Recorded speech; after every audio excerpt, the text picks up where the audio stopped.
Thanks for tuning in to the Ourlads Football Network, ourlads.com. You can check us out on the website. Links in the description of this video, especially to order the 2026 NFL Draft Guide. That's right. If you haven't ordered it yet, don't wait any longer. And if you're worried about the mail, we're only a few days away from the draft. You can get yourself a PDF. Speaking of PDFs, we're going to do some PDF giveaways on the show today. Ryan Dunleavy is going to be my special guest at 9:30 Eastern. And of course, Ryan is an NFL writer with the New York Post. And Ryan is going to talk about the big trade between the Giants and the Bengals. Dexter Lawrence out, additional first-round pick in. So a lot of talk now about the New York Giants. Of course, this is exciting for the Giants. What's exciting for the Bengals may not be Thursday, but it sure will be on opening day when the season begins, because they're going to have Dexter Lawrence as part of their defense. And that is such a big accomplishment. Congratulations to Bengal fans out there. It might have been the first time ever they've witnessed such a trade. No exaggeration. And I don't know what the futures are right now for the Bengals to win the Super Bowl, but I will tell you this. About 15 minutes after the trade, I put some nice money on the Bengals at 35-1 to win the Super Bowl. They're not going to be 35-1. I'd be surprised if they're 35-1 right now, but there's no way they'll be 35-1 come opening day in a few months. All right. Anyway, so that's my futures tip for you fans out there. Or you viewers out there that like to wager on sporting events like football. And of course, you could also wager on the draft. And we're going to talk more about that on a couple of other shows that I partner with at Proline TV Tuesday and Friday. So it should be a lot of fun.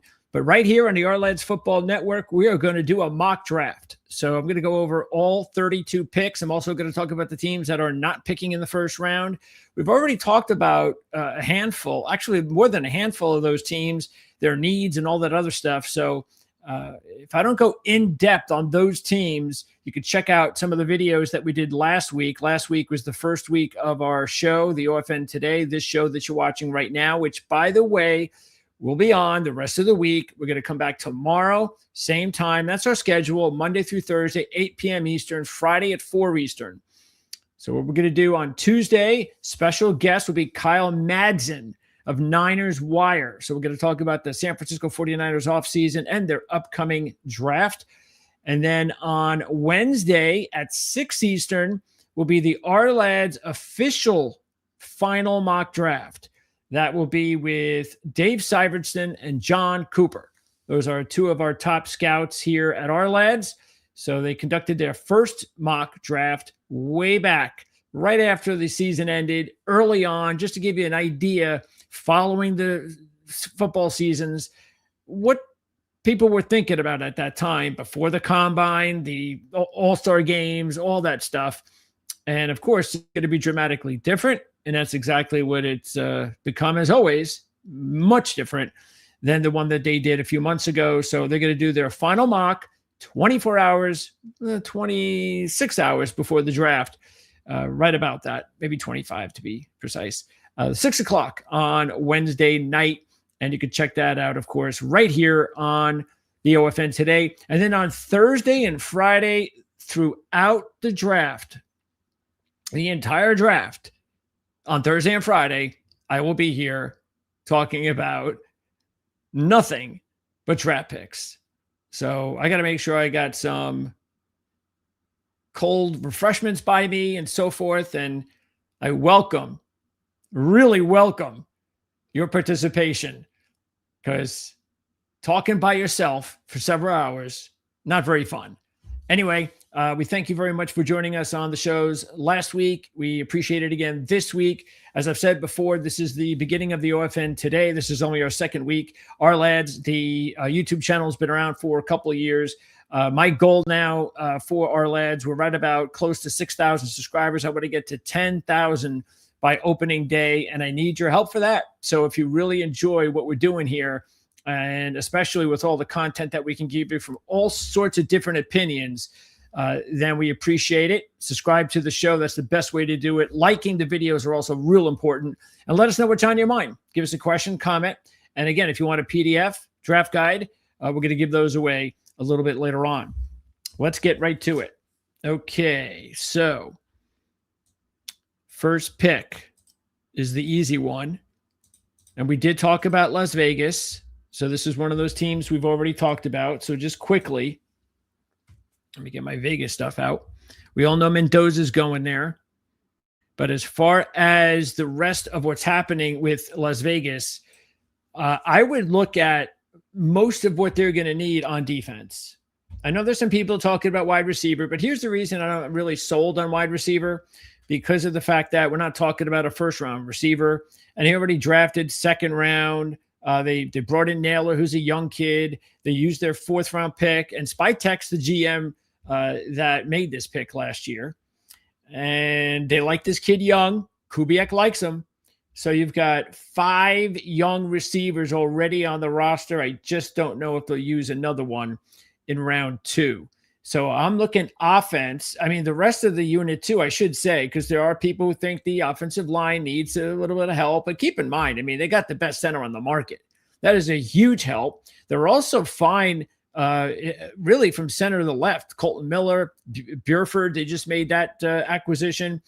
And also, you know, they have high aspirations for Powers, Johnson, Jackson.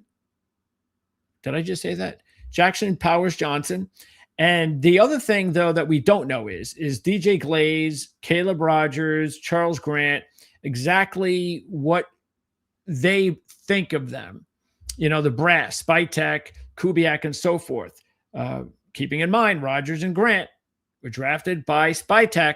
So I don't know exactly whether or not they'll use a high pick there either. That's why, and then I don't know what they feel about, because this kid, what was he, FCS last year, I believe? Yeah, New Hampshire. So I don't know what they think about him either. Otherwise, I do think they're going to have to add another running back. You don't want to be killing Ashton Genty. So I would expect, and remember last year, Kubiak came from a system where you couldn't tell the difference stats-wise, snaps-wise, really. I should say stats-wise more. But which running back was running back 1 and which was running back 2? It was A and B, 1A and 1B. And so that's what look, it's not going to happen here. Genty is too much of a superstar talent, but they're going to add another running back. They will. I don't know how high. And because running backs are, as we all know, you can get those guys a little bit later on. And then when I take a look at the defense, though, this is really where they need to, because they're already using up their first pick on a quarterback. So they've got to figure out what to do with more defensive additions. As you can see in orange, these are the 4 free agents they brought in, but they have more help. They switched to a 3-4, and they're going to need some help right up here. Okay, so I really don't know what they expect to do with Tyree Wilson overall. You know, this is just a player that has always been like a tweener of sorts. Look, they spent the 4th round pick last year on Hemingway, and they can't be satisfied with this situation here. So I definitely think this is going to be a high pick, and there would be some good players here right around the time that the Raiders will pick. They're going to pick 36 in round 2. So I think, you know, you might even be able to get like a player like Peter Woods, Caleb Banks, Lee Hunter.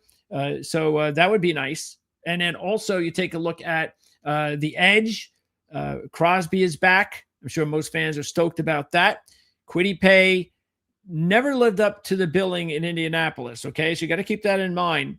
Kuntz and Snowden, they're good backups, but they really don't have a definitive number 2, because I don't think you can really count on Kwity. I think look, for the Raiders, where they are this year, they'll be satisfied with Kwity Paye as a number 2. But you got to bring someone in now, and by 2027, that guy should take over as the number 2. So I think they're going to try to add there. And as far as edge, the thing is, it's a very deep class, as we know.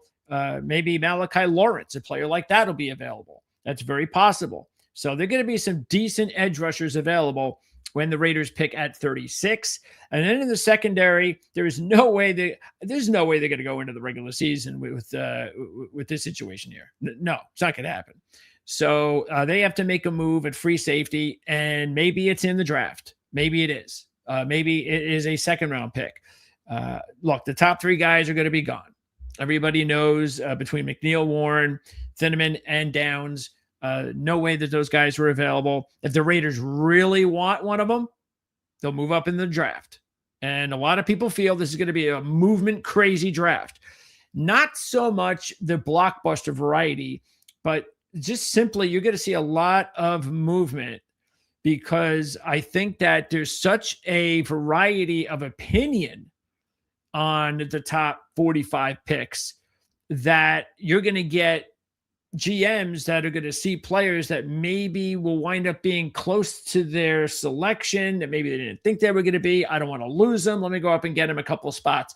I think you're going to see a lot of that. You're going to see a lot of 10-spot movement, 5-spot movement, that kind of thing to get guys that you want. And also, you don't have to give up a whole lot either. If you're only moving up 5 to 15 spots, you only have to give up like one pick. And you might even only have to give up, hey, I'll give you a third for your fourth, that kind of deal. So free safety and corner. Teron Johnson, even though he was brought in, he hasn't exactly been lighting it up the last few years. So it's nice to have a veteran there. Stokes, nice little breakout, but it's still only 1 year. And Porter still has room to grow. He's a third round draft pick from last year. So I would definitely look at corner as a high priority, or defensive back as a high priority for Vegas early in the draft. Okay. Let me just get this situated here. And I'm going to be definitely hoping that we can correspond with one another and have some good back and forth. So Joe Spano, 689, appreciate it. Ourlads is the best in the industry when it comes to the draft. They have been in the draft projection business before it was a business. Thank you, Joe. I appreciate that. Ourlads appreciates that. Dan Shanka appreciates that. Those are the guys that have been really a part of this for a very long time. Here is the draft guide once again. You can order it right now. Link in the description of this video. All right, let's talk next about the New York Jets. And most people, we're all kind of going back and forth with, is it going to be Arvell Reese? Is it going to be Bailey? Which way are the Jets going to go here? And yeah, I still think it's going to be Reese. I just think that he's just a completely different type of player. Bailey is a really solid pass rusher, no question. He's the best pure edge rusher in this class. Okay, so I'm not going to knock him. I just think that when you're a team like the Jets, I think you have to go after and take a little bit of a swing with Arvell Reese, because I don't think you're taking a big one. Take a tiny bit of a swing by going Reese over Bailey, because of course Bailey's had all the production in the past, so Reese hasn't had that. And what the Jets need more than anything is a disruptor, someone that could be a playmaker, whether or not he's actually getting sacks or he's helping others get turnovers, things of that nature. Anyway, I think they're going to go that route, and the Jets will get a disruptor any way you cut it. We're going to talk about the Jets again because they have another pick, so let's move on. And we're going to go to Bailey. So there is some talk about whether or not this is going to go down to an offensive tackle or David Bailey. And most people believe if it is an offensive tackle, it's going to end up being the lineman from Miami. Okay, fine. I can see that, and I understand it. Let me just put it that way. I understand it. But the reason I'm not going in that direction is because I look at, let me actually move this over to Arizona. And this is one of the things that I think is important about the way the way I'm putting my mock draft together. And that is because when you take a look at the projections between edge rushers and offensive tackles specifically, I'm just going to stick with tackles. Let's see. You have to keep in mind that Ourlads, this is the great thing about the guide as well. Ourlads will put together, there's a lot of different things you get with the guide. And one of the things you do get is they have a section where they have grades for every player, position by position. That's what you start with. Then when that's all over, there's a lot of reading to go there. You then take a look at, all right, well, now that we're just going to take a look at the numbers that were given, the rankings that were given. So in other words, I'll just give you an example. At tight end, Kenyon Sadiq had a 9.50 ranking, and Eli Stowers was 8.44. Okay. So he was a whole point better ratings-wise than Stowers. So what will happen is you'll go to that section, and in that section, all they're doing is putting together the rankings, no positions, just rankings only. And when you do that, Ourlads ranks their top 3 edge rushers before, and I'm including Reese in there, before the first offensive tackle. And then if you look later on, over like their top 27 rankings, it's 6 edge rushers to 3 offensive tackles. Okay, so what that means is the edge rushers, because everybody knows there's a lot of talent here at offensive tackle and edge rusher. And I even think there's more overall depth at edge rusher. Offensive tackle, I think everybody pretty much feels that if you don't get one with those first, say, 40 picks, 35 picks in there, then there's a drop-off. Whereas edge rushers, you can go another like 10, and you're still getting situational edge rushers, guys like Jackus and Barnum, and I can go on and on, Thomas. So, yeah, there's because of that, I think that when you're drafting like Arizona, it just would be wiser, okay, to look at it where you've got more edge rushers to choose from, okay, and that's completely understandable, okay. But with the offensive line, this is the way I'm looking at it. So understand, even though there's more edge rushers to choose from, it's the quality that we're talking about. All right. So I just want to get back to that. It's the quality we're talking about.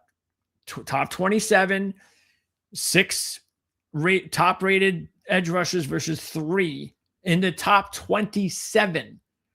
All right. So that means if Arizona, where are they? Arizona has the 34th pick. So why would you reach for an offensive lineman when you don't have to? Because it's deep enough at 34. You're going to get one if you want to. You're still going to get a good, decent, and you know what? There's a lot of people. This is the other thing.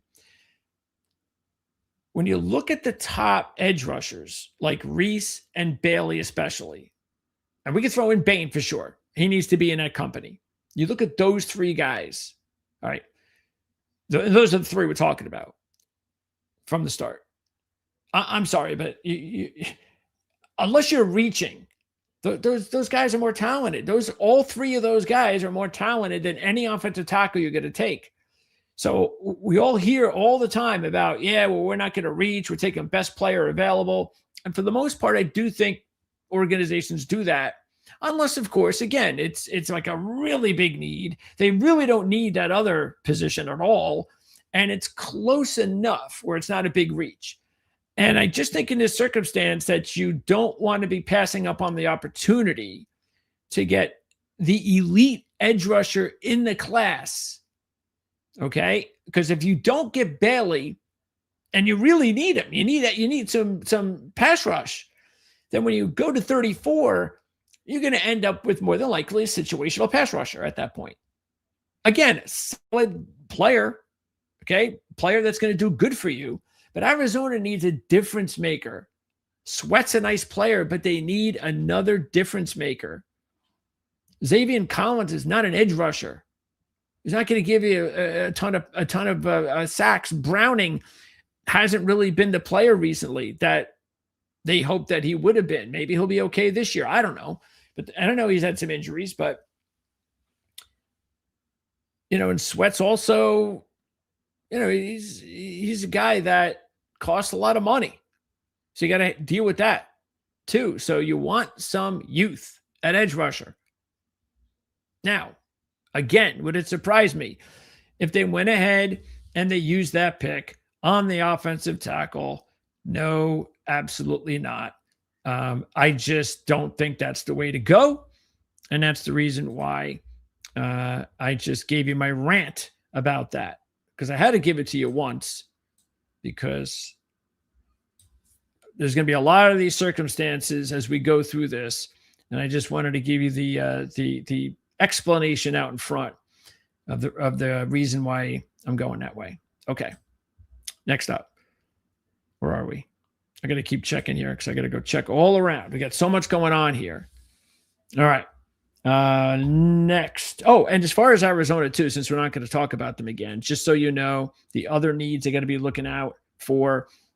We know they need quarterback. Quarterback's really the number one need, but they're not going to get the quarterback in round one. So will they be able to get a good quarterback in round two? Absolutely. Absolutely. And they're in a good position at 34. They're one of those teams that needs a quarterback. And we see this all the time. Teams that pick early in the second round or move into the first round to get a quarterback or a player that they really covet. Here you go. This could be it. Would it be Simpson? Would it be Nussmeier? Most people believe it's going to be Simpson. Well, we'll see. And when you have Jacoby Brissett at quarterback too, and Gardner Minshew sitting there, you really don't have to be rushed. You don't have to rush yourself with Simpson. You can go the whole year with Jacoby Brissett, and then just go into the next year. And maybe he even starts next year. So, and then you put in Simpson, like that's his rookie season. I will say this though. If I had to rank, I'm sorry, Arizona fans, but if I had to rank all 32, and I'm going to do that soon. I mean, we're going to get through this draft, but I'm going to rank the top 32 head coaches, GMs, sort of coaching staffs, general managers, what I think. And I think I got Arizona 32nd. And I know they wouldn't argue with me too much with the GM situation. And I look, they're all excited about LaFleur, and you got to get excited about your head coach. And I know that. I'm okay with that, but I just can't see it. I'm sorry. I cannot see it. I just think that they're in a situation right now where in the next year or two, they get a clean house. So good luck. I don't wish ill to the bottom feeding programs like Arizona, because I'm one of those bottom feeding programs. I root for one of those, but I don't see it. Okay. Also, we know they need edge and offensive tackle. They also need some run support up here, up at the line of scrimmage. So they got to get some better run supporters up here. They also have got to get some competition. Let's see. They got to get comp for corner, because they got Will Johnson, a couple of young guys, Denzel Burke, Garrett Williams did not have a good year last year, so he's got to have a rebound year. And there's really nothing past that. So they're going to add some competition at corner. They got to do the same thing at safety, because this is a 3 safety defensive scheme they want to run here. With their new defensive coordinator, Nick. Well, he's not new, actually. He's been there, Nick Rallis. I just look, this is, I don't want to say anything. Okay. So wide receiver, I think they do need to add some more players back here. So, you can wait till a little bit later on. You can get good receiver in this draft a little bit later on. And I think that's pretty much what I would be looking at for Arizona. Let's now move on to Tennessee, because this is really where a lot of people are kind of confused, as well they should be, about what the Tennessee Titans are going to do with their draft pick. And I went back and forth on this one like a lot of people. And look, I've heard from enough general managers over this last month or so, and I've heard from a lot of done a lot of reading with writers and podcasters and all sorts of stuff. I've got all sorts of information locked in here. And one of the things I do know, and I do agree with, I should say, from what I've heard, is that I think this is going to be really volatile, this draft. Meaning, I think that there is going to be a lot more, because it's not really considered one of those drafts where you have impact players in the top 15 or top even 10. This is a draft where I think you stop at 4, and then you move on to the next group. And what that means is that anywhere from like 5 to 15 or 20, maybe even 25, it would not be a surprise to see any of these players go in any order whatsoever. Now, maybe I'll be wrong, but that's the way I'm going, which means I'm going to try to think out of the box a little bit, not to be different, but just to have some sensibility and again, what I've gathered and try to give a reason for it. So I'm going to go with Sonny Styles at Tennessee. Everybody loves Sonny Styles after what he did at the Combine. I'm not a big Sonny Styles guy because of the Combine myself, but I'm not drafting and I'm not one of these GMs.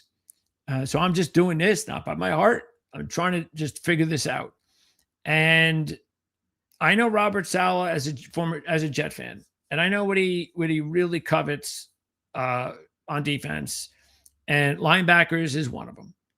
And yes, Cedric Gray is a really good player, really good run defender, and they got a good one. I'm a big Cedric Gray fan when he came out, and he had a great year last year. But they need someone else because they got nothing else there. It's now it's interesting. I was talking to Matt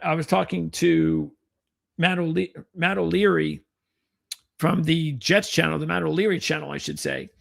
And he gave me a really nice, give me like a out of the box move that the Jets could make. And he said, how about trading Jamien Sherwood to Tennessee? And I thought that was a great idea. And maybe we'll see that. All right. And if that happens, then you can forget about Sonny Styles. But okay, let's think about the reason why I'm going with Styles. Well, I don't think you need to know why I'm going with Styles. Probably why I'm not going with Love. And I think the other player, to me, I think it's either Bain, Love, or Styles. I will say this, that if it's Love, then mark it down, because I never heard him say this as a Jet fan. I never heard Robert Saleh talk up a position before, and then they actually went and drafted that position. In other words, he's talked up the running back room like crazy. And look, when you look at it, I understand what he's saying. See, I think these next two teams, Tennessee and the Giants, do not need running backs. If Love was not in this draft, nobody would be marking down one of Tennessee's and New York's top needs are running back. They wouldn't do it. But he's such a great player and could be a generational player. He could be one of the great ones that it doesn't matter, right? You don't pass on those guys. So I get it. All right. But I have to look, when I look at two teams that are rebuilding, this is the other thing. They're rebuilding. They're not a running back away from being a Super Bowl contender in 2 years. All right. So realistically, they're 3 to 4 years away, both teams, realistically. Of course, we would all like to have, an off season or two like the Patriots and be in the Super Bowl. That does not happen very often. Keeping in mind what the Patriots needed in order to make that accomplish, in order to accomplish that, was they needed the historically easiest schedule known to man. And they also needed all the breaks that they got in the postseason. So that's why it doesn't happen. Okay. But still, that would have been 3 years. So it's still a little early, but you get my point. That's why it's going to be about 4 years if everything goes perfectly for Tennessee or the Giants to be a Super Bowl contender.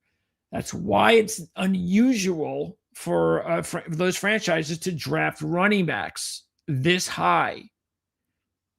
But again, he's a great player. So he's going to go high somewhere. Some teams taking him high. But I just think that I'm willing to believe Saleh because I know what a great defensive look. He wasn't hired to come here because they loved what a great head coach he was with the Jets. Come on, let's be serious. But he's still a very good defensive coach. He knows his defense. The Jets had good defenses while he was there. That was not the problem. The problem was, which he hopes to have gotten fixed, which I give him all the credit in the world for, was hiring Brian Daboll. If he would have hired a Brian Daboll with his first stint, he'd still be there. So he fixed that. Okay, so that's great. But the point is, back to Saleh, is that he's a defensive guy, and they want to build a strong defense. And you don't do that by drafting a running back with your first pick, okay? Especially when you talk about how much you love your first two running backs. Again, smokescreen, very possible, but that's not the reason I'm doing it. Again, I just think that if you look at this team, there are other needs, including most of them have to be on defense, and they need an edge rusher. Okay, that's definite too. And that's why Bain, I was real close to taking Bain here as well. And Bain could be the pick. I think Bain makes more sense than Love, and I think Styles makes more sense than Love. So just for Tennessee. Also, you take a look at, they need a number one corner, but they're not going to get that here. All right. Yeah, the cornerback situation is not very good. So they got to get some talent there. If they happen to be one of these teams that trades down, look at that. And then we'll definitely be talking about that live during the draft. They need a middle linebacker. That's the reason why I went with Styles. And they need a future strong safety too. Hooker's, he could be replaced, but you don't need to take care of that early. And because you're pick number 35, you're not getting the kid from Toledo. And once that happens, there is a drop off. Okay. Offensively, they got to get a look. This isn't going to work. Schlottman and Volson. Are you kidding me? So you want to draft Love and you got these guys on your offensive line? Come on now. So you got to do something here. You got to get another. Now look, hopefully Jackson Slater can beat Cordell Volson, because I'm sure that's what they want. But yeah, they got to get, I mean, this guy's 30 years old, Schlottman, and he hasn't been a starter in the league. So they got to get a long-term center. They got to get another guard in there, and they got to get a left tackle. And they have to also get a left tackle. And because Dan Moore would just be a better, like if you are a playoff caliber team, Dan Moore would be your swing tackle. That's what he would be. He's just starting because he's on Tennessee. So they have to get a future left tackle. That's for sure. Unless Lathan is going to move up there. Either way, they got to get a tackle. And they do need wide receiver 1 and tight end 1. Okay, so maybe they can get Stowers in the second round. And they'll have a few receivers to take a look at in round 2 that might turn into wide receiver 1s. But look, I'm a big Humidor fan, and he did really fine as a rookie, being thrown to by a rookie quarterback. DK, they just gave Robinson a lot of money. Ridley's still there. So they can still wait Like, in other words, Jeremiah Smith would look awfully good here next year. Okay, that's what they probably will do, is look for a number one receiver and maybe try to get a number one tight end. Like I said, you could try early. There's a few guys there, but Sadiq, then Stowers, and then there's a drop. But the receivers situation is not bad in Tennessee. Again, this is the second year for these two receivers. Ridley can still play, and they gave a boatload of cash to Robinson. So, yeah, if anything, I think you'll add another tight end and receiver, but you might actually end up with a better prospect at tight end, depending on who that is. But Tennessee needs a lot. They need a lot. All right, let's go to the Giants. I'm not going to spend a whole lot of time with the Giants because Ryan Dunleavy will be joining me from the New York Post in about 50 minutes.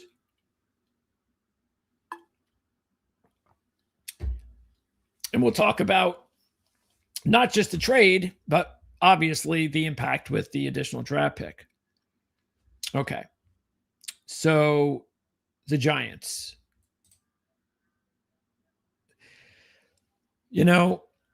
I completely, again, same thing we're talking about with Tennessee. I completely understand Jeremiah Love here. And just like he could be in Tennessee, but I'm looking at the same situation. I just am. Especially Matt Nagy is your offensive coordinator. Now, I don't think Matt Nagy is necessarily... I think he can do things differently than what he's been a little bit different in the past, but let's just be honest. He comes from Andy Reid, really. And that's that you're talking about an 11 personnel coordinator that's using 3 wide receivers a lot and 1 running back. So this is what I think will happen. If they draft Love, which is very possible, maybe even likely, but if they draft Love, they've got to trade Scadaboo. Why would you keep Scadaboo for? Why wouldn't another team, once they go ahead and take Love, why wouldn't another team call the Giants and say, okay, well, you don't need Scadaboo now? I mean, you've got Tracy, who's going to get a lot of the passing down situations. So what's Scadaboo going to do? Basically, if you draft Love is going to be the Derrick Henry of this team. You don't see the Baltimore Ravens number 2 running backs getting the ball much, do you? So Scadaboo, see, if I'm the Giants, it's the same situation as Tennessee. Matter of fact, I even like the Giants running back room better. So if I'm not putting Love on Tennessee, why would I put him on the Giants? I mean, you can win with Scadaboo and Tracy. You even have Singletary as a number 3. There's nothing wrong with the running back room with the Giants. Again, if there's no Jeremiah Love in this draft, the Giant fans, Giant analysts are not putting running back as a need. There is no need. That's why I think... Now, I do believe that by adding the second pick in the top 10 does up the percentages that Love will get picked by the Giants, because now you've got that second pick. So I do feel that. But I'm just looking at the way things are on average, and that's all you can do. On average, is look at the way things are with coaches and their tendencies. And when you look at the roster, first-year head coach, this team is not going to be relevant for a few years. You got to build more talent along the offensive line that can help Dart stay upright, because this is a kid, as we've seen, is prone to injury. That's very important. Also, wide receiver, if you are going to use a lot of 11 personnel, well, this isn't going to scare anybody. You've got Neighbors, and that's it. I mean, Slayton is okay. That's it. He's okay.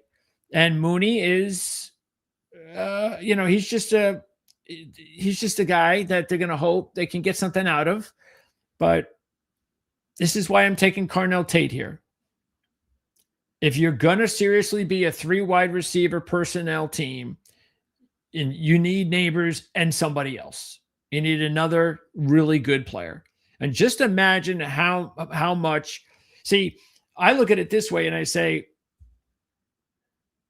and this is really because Scadaboo impressed me last year in the draft and during the season. He impressed me enough where I said, yes, I am now sold that he can do this in the NFL. And you got to keep in mind, Scadaboo is not a player that can get the ball 10 times. He's not the type of player. He's the type of player that needs to get the ball a lot in order for him to start wearing down the opposition.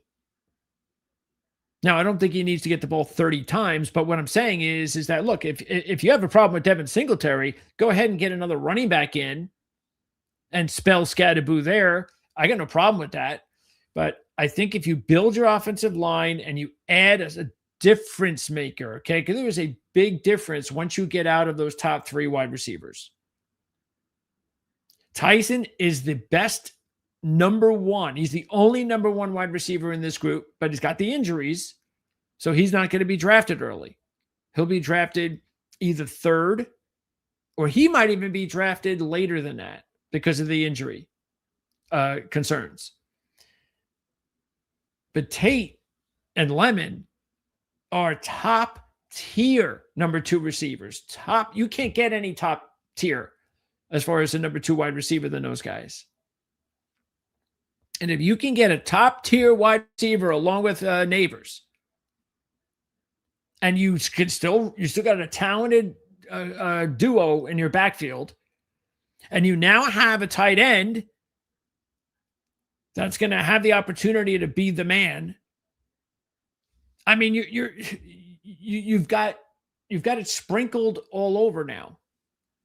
But if you want to play smash mouth football, if we're not going to play 11 personnel, if we're going to play more 12 and so forth, we're going to play multiple tight ends, we're changing things. It's going to be more Todd Monken than Matt Nagy. Then yes, I can see Jeremiah Love clearly being the guy. But this is the thing. We don't know. If this was a year in and I had an opportunity to see that they were going to actually change the way Matt Nagy runs his offense from 11 personnel guy to 12, then yeah. But I got to see that first. And until I see that, I got to go with what I know. But again, I'm not drafting for the Giants, so I'm sure there are a lot of Giant fans out there definitely saying, screw you, buddy. We want Jeremiah Love. And I'm with you. If I'm a Giant fan, I want Jeremiah Love too. 100%. I don't care about anything else. I mean, because we all love skill position players.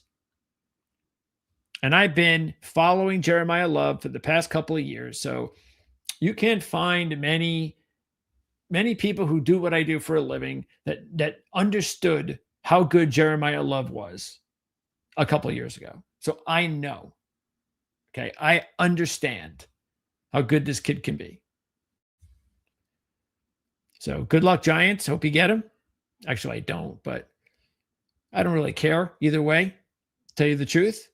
But it'll probably be good for New York. I think New York needs to get their football back. I think it would be really good for the league, and it would be good for both franchises in New York. Have them compete for playing time in the newspapers.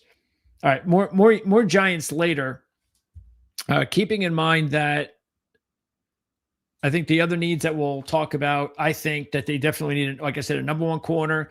Now that they lost Lawrence, they're going to definitely need to replace him up front on the defensive line. They need another guard. So they got to get another guard in there. Again, if you're going to have Love in the backfield or whoever you're going to have back there, and you need to protect Jackson Dart, you got to get a better guard. You got to upgrade a guard. That's why guard could be their pick with their second pick. And linebacker is a possibility because, I'm hearing and I get why they might want to, add someone else in there to be a more upgraded player than what they have. But at the expense of, I don't know if I could do that at the expense of corner. I mean, I'm fine with McFadden and Edmonds, but I gotta cover people. I think that's more important with the Giants the way they're set up right now. But we'll talk again more about that later. Let's move on. Cleveland Browns. Where are we? I gotta keep checking this out. There we go. Oh, yep. Oh, it's Joe. Joe has a lot to say. Okay.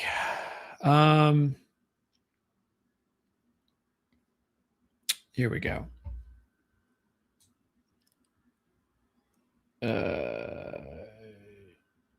Yeah. Oh, by the way, great point.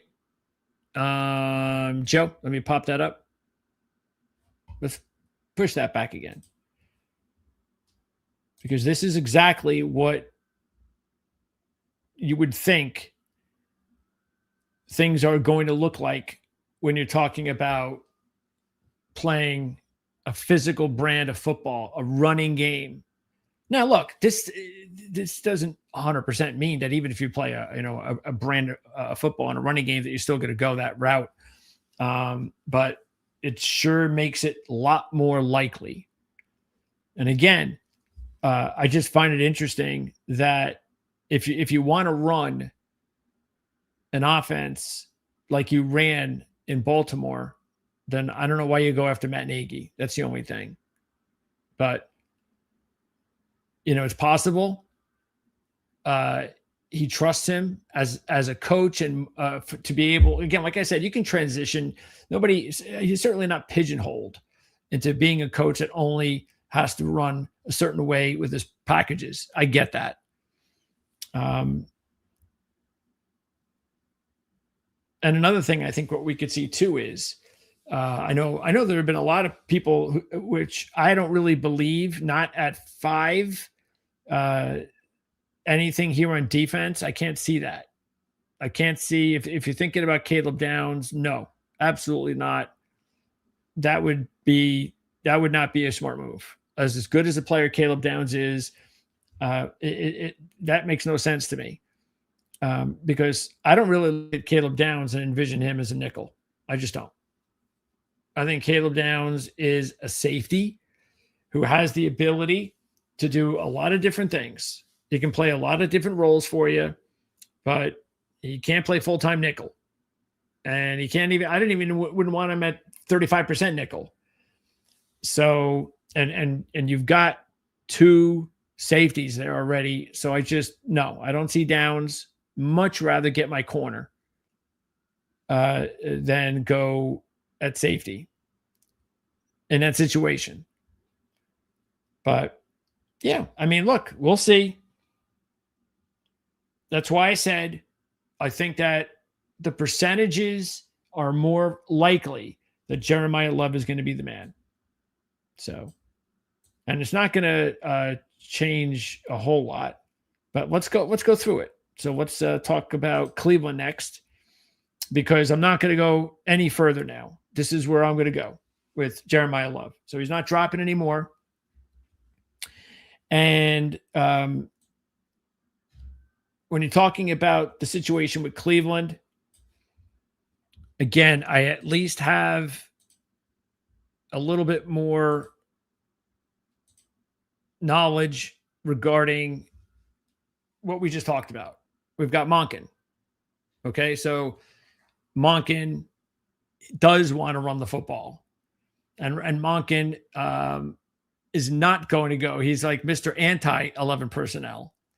So that is why this makes a lot more sense to me. And I can't drop Love any further. And I think Judkins, who had a lot of success with Travion Henderson in Ohio State, I could see that being another really good tandem. So Love is going to go 4, 5, or 6. He's not getting past 6. I wouldn't even be surprised I think if there's a big trade in the first round. I think that trade could be the Dallas Cowboys moving up to 3 or 4 to get Jeremiah Love. Jump over, especially 3, okay, because Arizona needs a whole lot. So you get to 3, you've got the 2 first-round draft picks, and then you give them whatever else you need because you're Jerry Jones and you don't care. So I think that's the one to really look out for is Jerry Jones trading up, more than likely number 3, grabbing Love. And look, I know there are probably Cowboy fans that are like, don't we have enough offensive players? And I completely get that.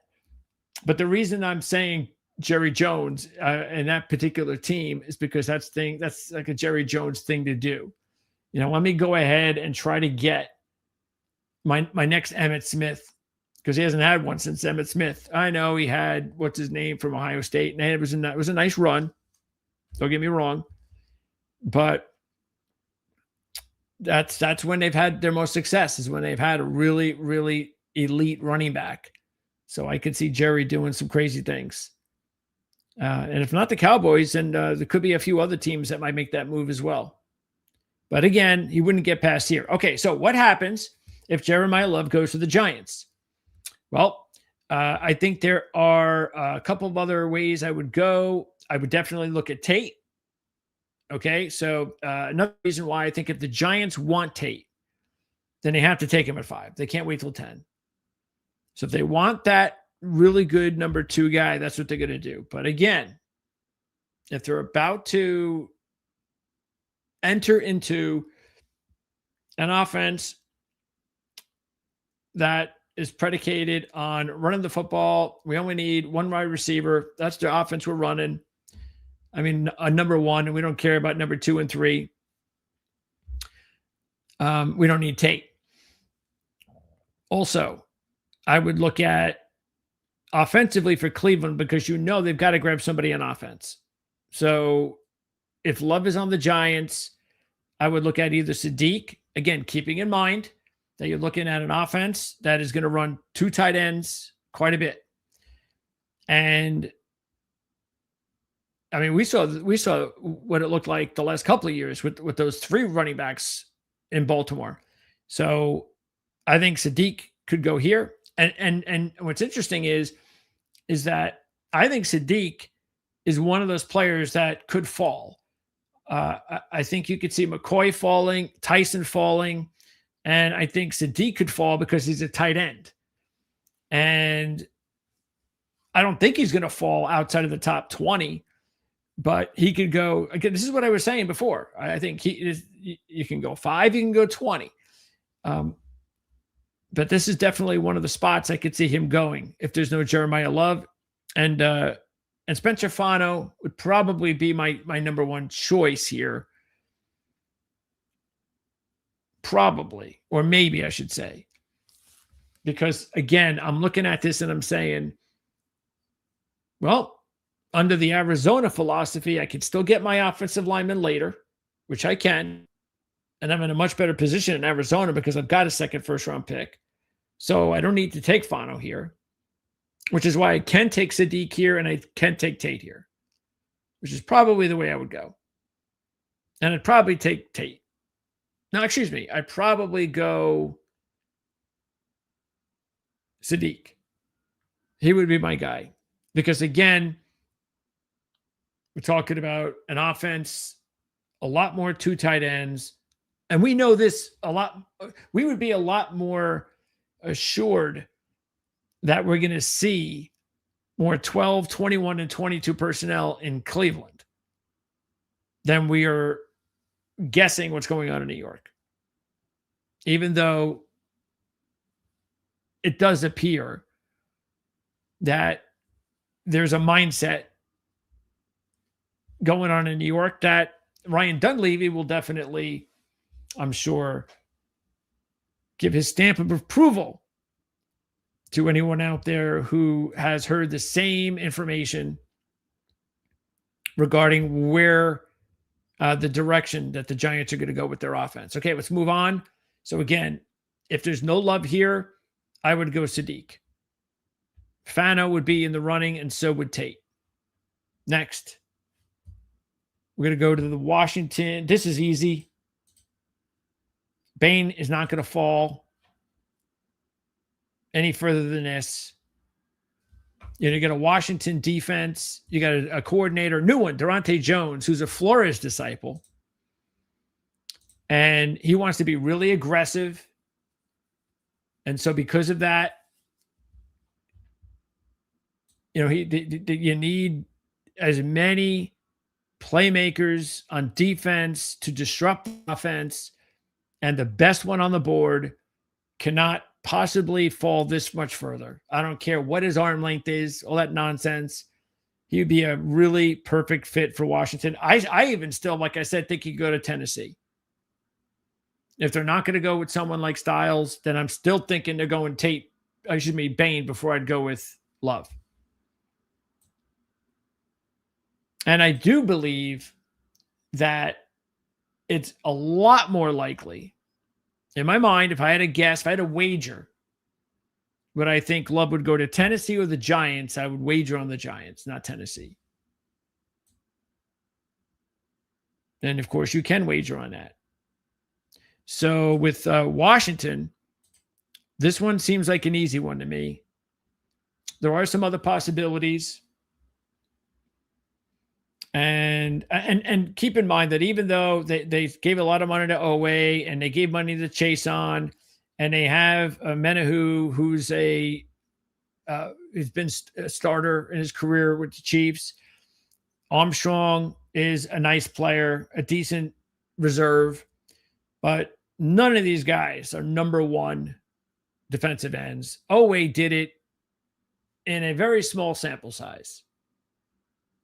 Now, say what you want about Washington and how much money they gave him, which was ridiculous. Same thing with Chase on. I mean, they gave these guys a ridiculous amount of money, but they did it because that's the direction they want their defense to go.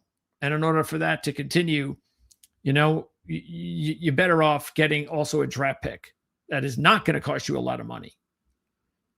Because in a couple of years, I haven't looked at their contracts, but I'm pretty sure in a couple of years they need to get out of those contracts. They could, and before you need to pay a boatload of cash. The rest of the defense still, you got to look at. You got to look at Downs here. Okay, Nick Cross is a nice pickup, and these guys are just okay. They're just reserves. They shouldn't be starters. Downs would be a great fit here too. And Washington also needs a number one cornerback. Okay, they don't have one.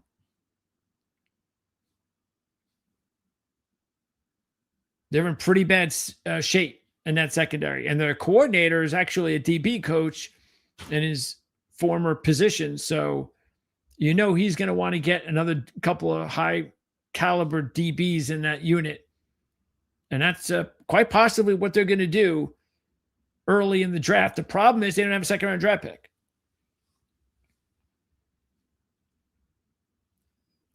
And it looks like they're set here at running back because I know that, with Rachaad White there, and I think Rachaad White is a starting running back in the NFL.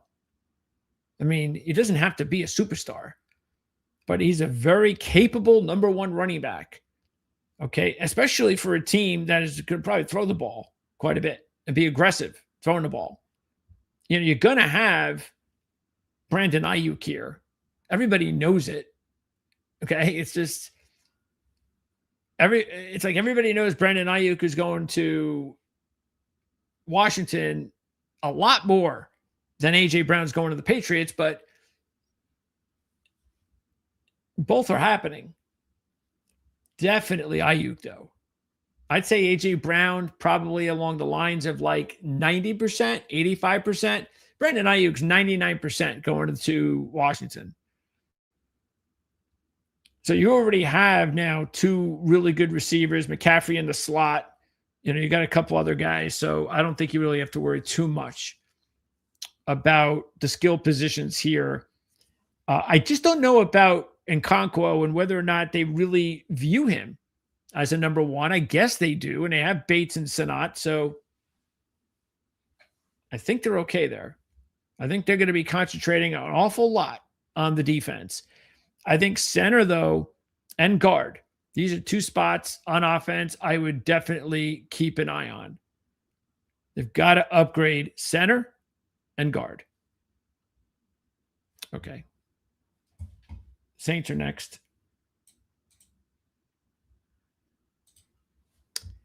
And let's see here. The New Orleans Saints. Okay. Oh, and you want to know another thing of why I think it's kind of cool to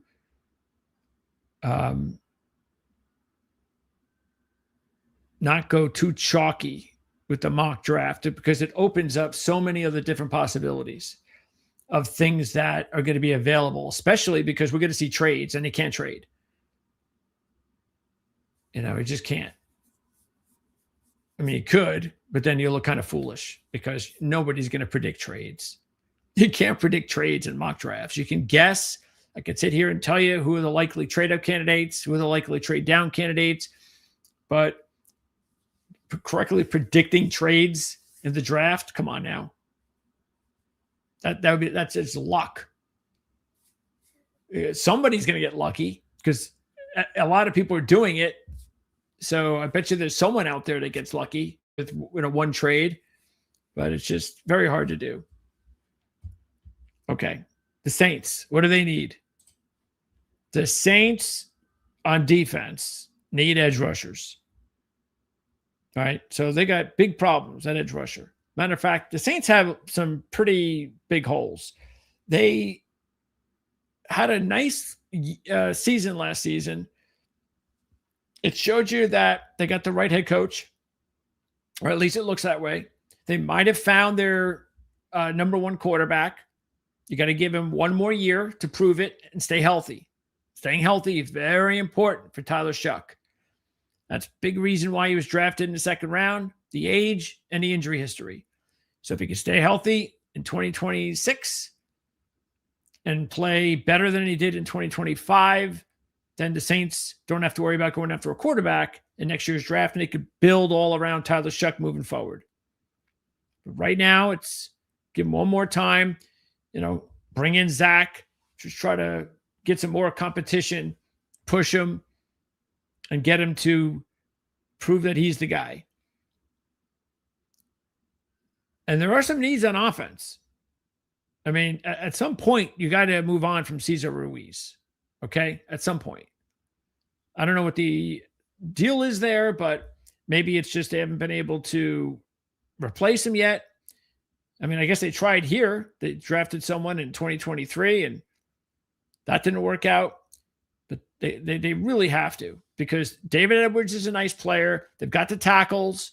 McCoy's a good center, but this is a sore spot. So they got to find some competition at right guard. You don't have to do that in the first round, of course. And then at wide receiver, you have Olave, and then you have a few young guys like Tipton and Vele, who's a little old for a prospect. But these guys are more like 3-4 types. So you really do have to get two more wide receivers and definitely one high impact receiver. I just don't think they really have to do that in the first round. And I talked about this the other day when we did talk about the Saints. Noah Fant does not preclude you from needing another tight end. So you're not set at tight end because Noah Fant was signed. And Juwan Johnson, I think, is just one of those players that is a very serviceable, fine tight end. He's not great. He's not very good, but he's solid player. But if you want to make a move and go ahead and bring in Kenyon Sadiq, I got no problem with that. I don't think that would be a very strange thing to do. And another player they could get since Tate's off our board, but let's say Tate's still there, they could go to Tate or Lemon. I think that would also, again, we're talking about wide receiver. I just think that the defense has more issues. All right. So the defense really has to figure out, we got to get some more personnel here. And I just mentioned the 2 edge rushers. They also have to get a number 1 corner. All right. So McKinstry's in number 2. You got Quincy on the nickel. This isn't going to work out. So you need a number 1, and that's why I'm going with Mansour Delane. That'll be my pick for the Saints. I think I kind of think that makes a ton of sense. Next up, Kansas City and the Chiefs. They now have the 9th pick. They have 2 first-round picks and pick 40. How about that? We got to give the Chiefs a lot of ammunition. That's great, right? So, look, there are a lot of needs here, though, for Kansas City. They got to get an offensive tackle. All right. They got to put Jalen Moore back on the bench. Offensively, the other thing they got to do is think about another wide receiver, another impact receiver. You could think of Lemon. You could also think later on for like a Concepcion. That would fit an Andy Reid offense to a T. I wouldn't want to see Concepcion on the Chiefs. Then defensively, they also need a lot of talent. I think they'll go defensive back later because normally that's what they do. That's been their strategy under Veach and Andy Reid, and of course, Spags. They get 3rd round, 4th round, even later. Day 3 corners and safeties. So I think they'll stick with that approach. But they also have to get a corner at some point early, you would think. Again, at some point. I didn't say early. I shouldn't say early. I mean, look, Noah Williams has worked out. He's a fine player, and he's a 3rd round draft pick. All right, but they definitely have to, because they've lost McDuffie and Watson. So and this is not a replacement. They also better get another nickel in here. So at some point, that's what, and then also you look at right here, they got to get another edge rusher. But now I think when you're at this point, once you get past Bailey and Bain and Resource, then there is a drop a little bit. You don't have to, it would be a little bit of a reach to get whoever would be the 4th best pass rusher. So you can wait. Use that next pick. You got 2 other picks coming up. Use those picks on edge rushers. And then defensive tackle. All right. They got to get some more talent here in the middle of this defense. But you don't have to do that early. So with this pick, and the Chiefs are even though they've got picks already, they got multiple picks, they could be a trade down candidate. All right, again, because of some of the spots we're talking about that they don't necessarily have to take here. But if they're here and they're going to do it, I'm looking, again, I said you got Lemon at wide receiver. I think Caleb Downs, because he's still on the board, has to be considered. You also would look at, I would look at McCoy.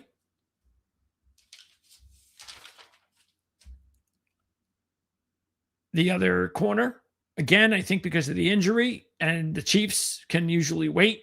I think they'll pass on that. But I think they're going to go offensive tackle here. That seems to be their MO. And I'm going to go, they will spend early on an offensive lineman, and I think they do it here. And I'll go with Maui Noah from the Miami Hurricanes. Offensive tackle. Chiefs. Fano would be the other one if he's gone. Or, again, I just think it's a crapshoot guessing.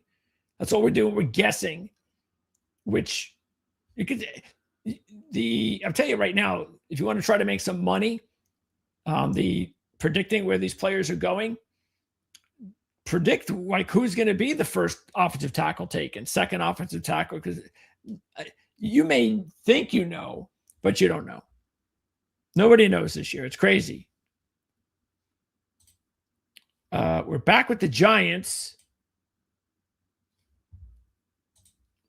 And we'll have Ryan Dunleavy here shortly. Who did I have for the Giants with this pick? I went with McCoy. Okay. So again, I know that Downs is being talked about. I don't think you need him. I just don't think you need him.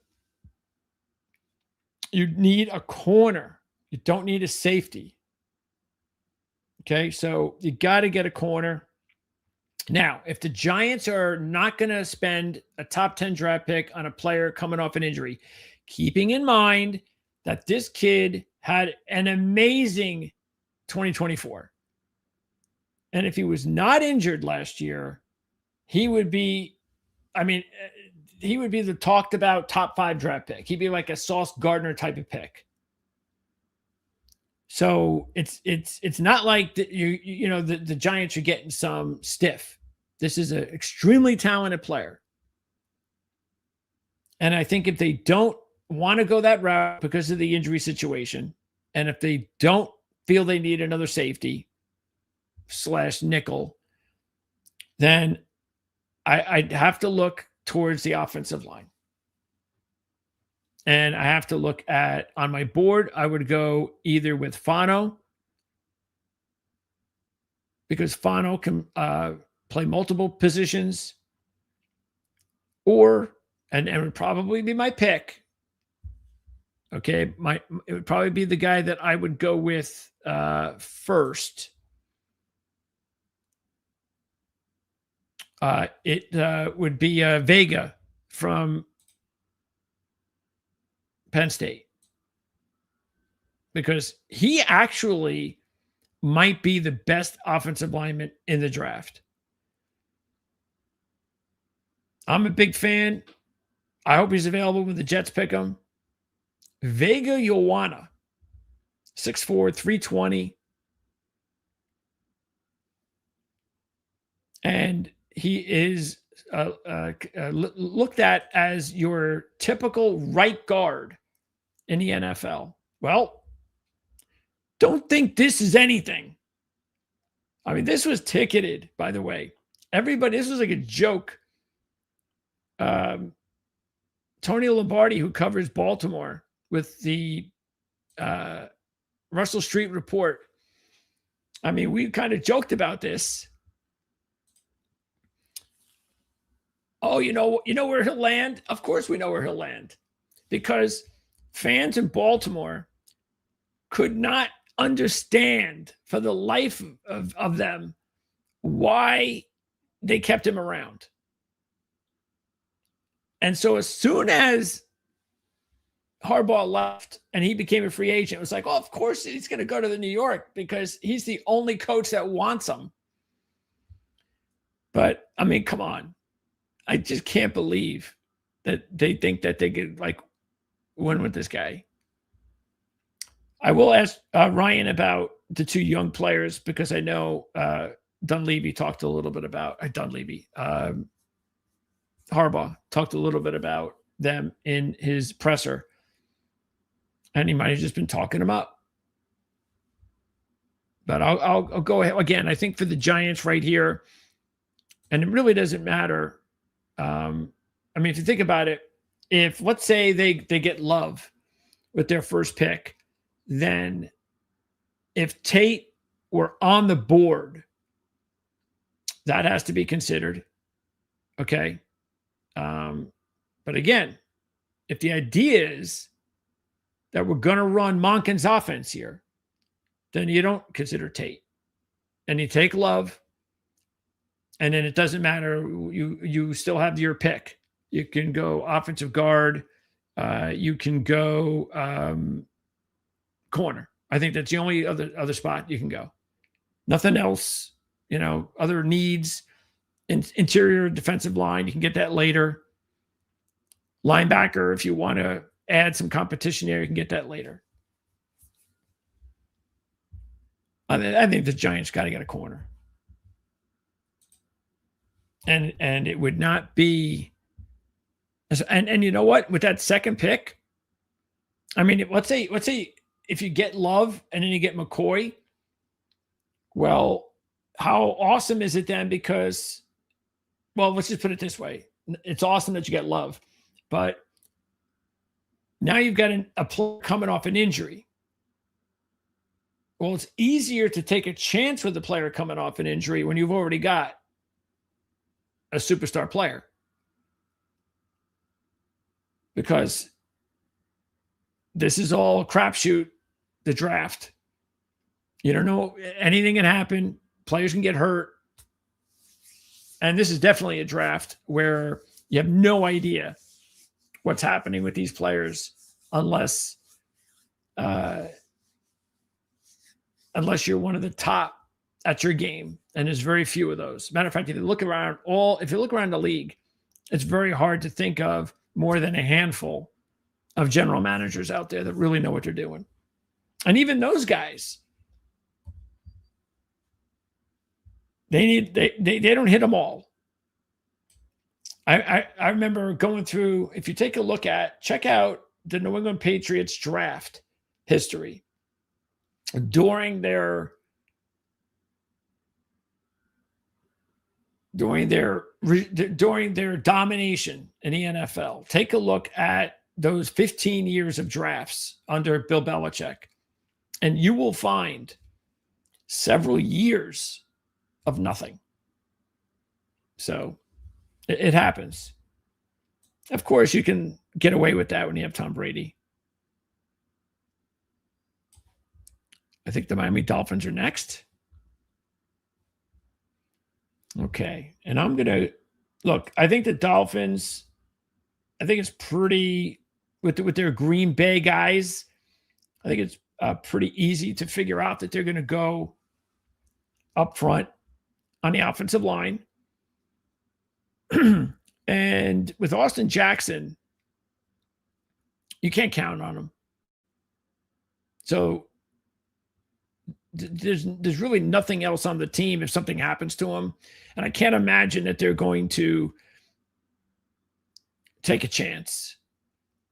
So I think it comes down to this. I think it comes down to either you take corner first and offensive tackle later, or vice versa.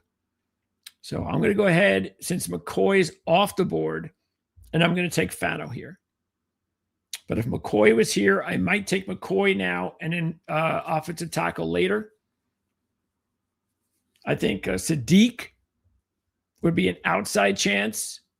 I just can't imagine they'd go tight end, though, in this first regime and rebuild. I think Downs is another one that is definitely a possibility since he's still on the board. And Ioana. Next up, the Dallas Cowboys.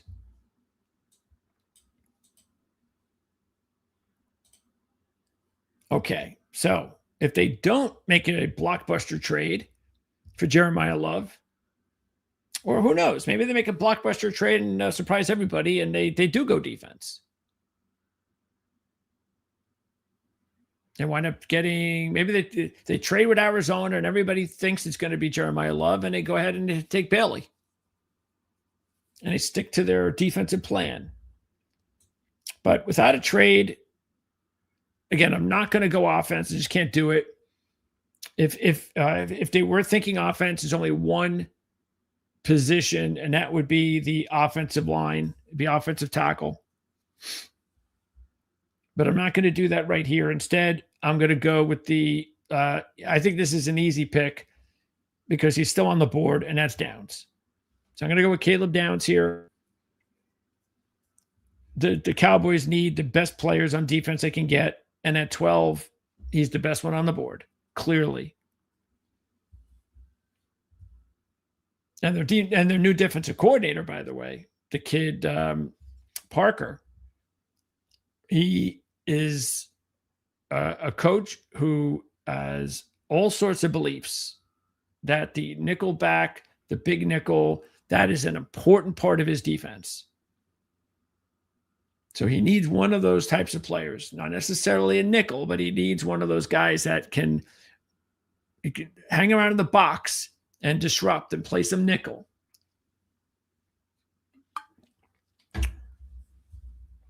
You can do an awful lot with Caleb Downs.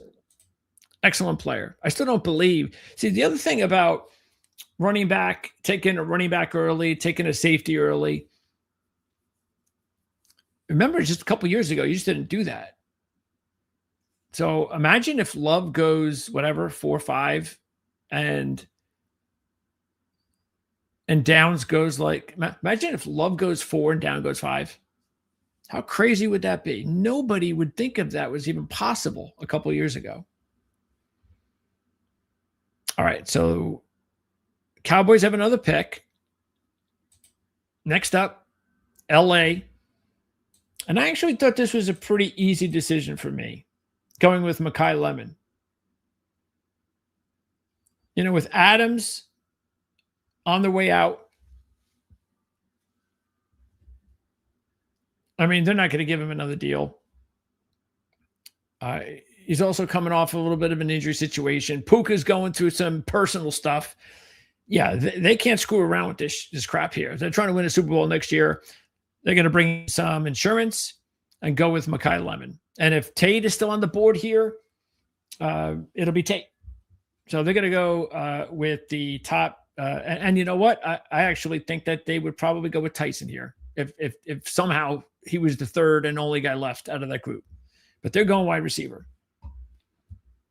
I think the backup plan would be offensive tackle. And if I was going to take one, I'd go with Freeling, just because Freeling is younger and he needs more developmental time, and the Rams don't necessarily need him to start right now.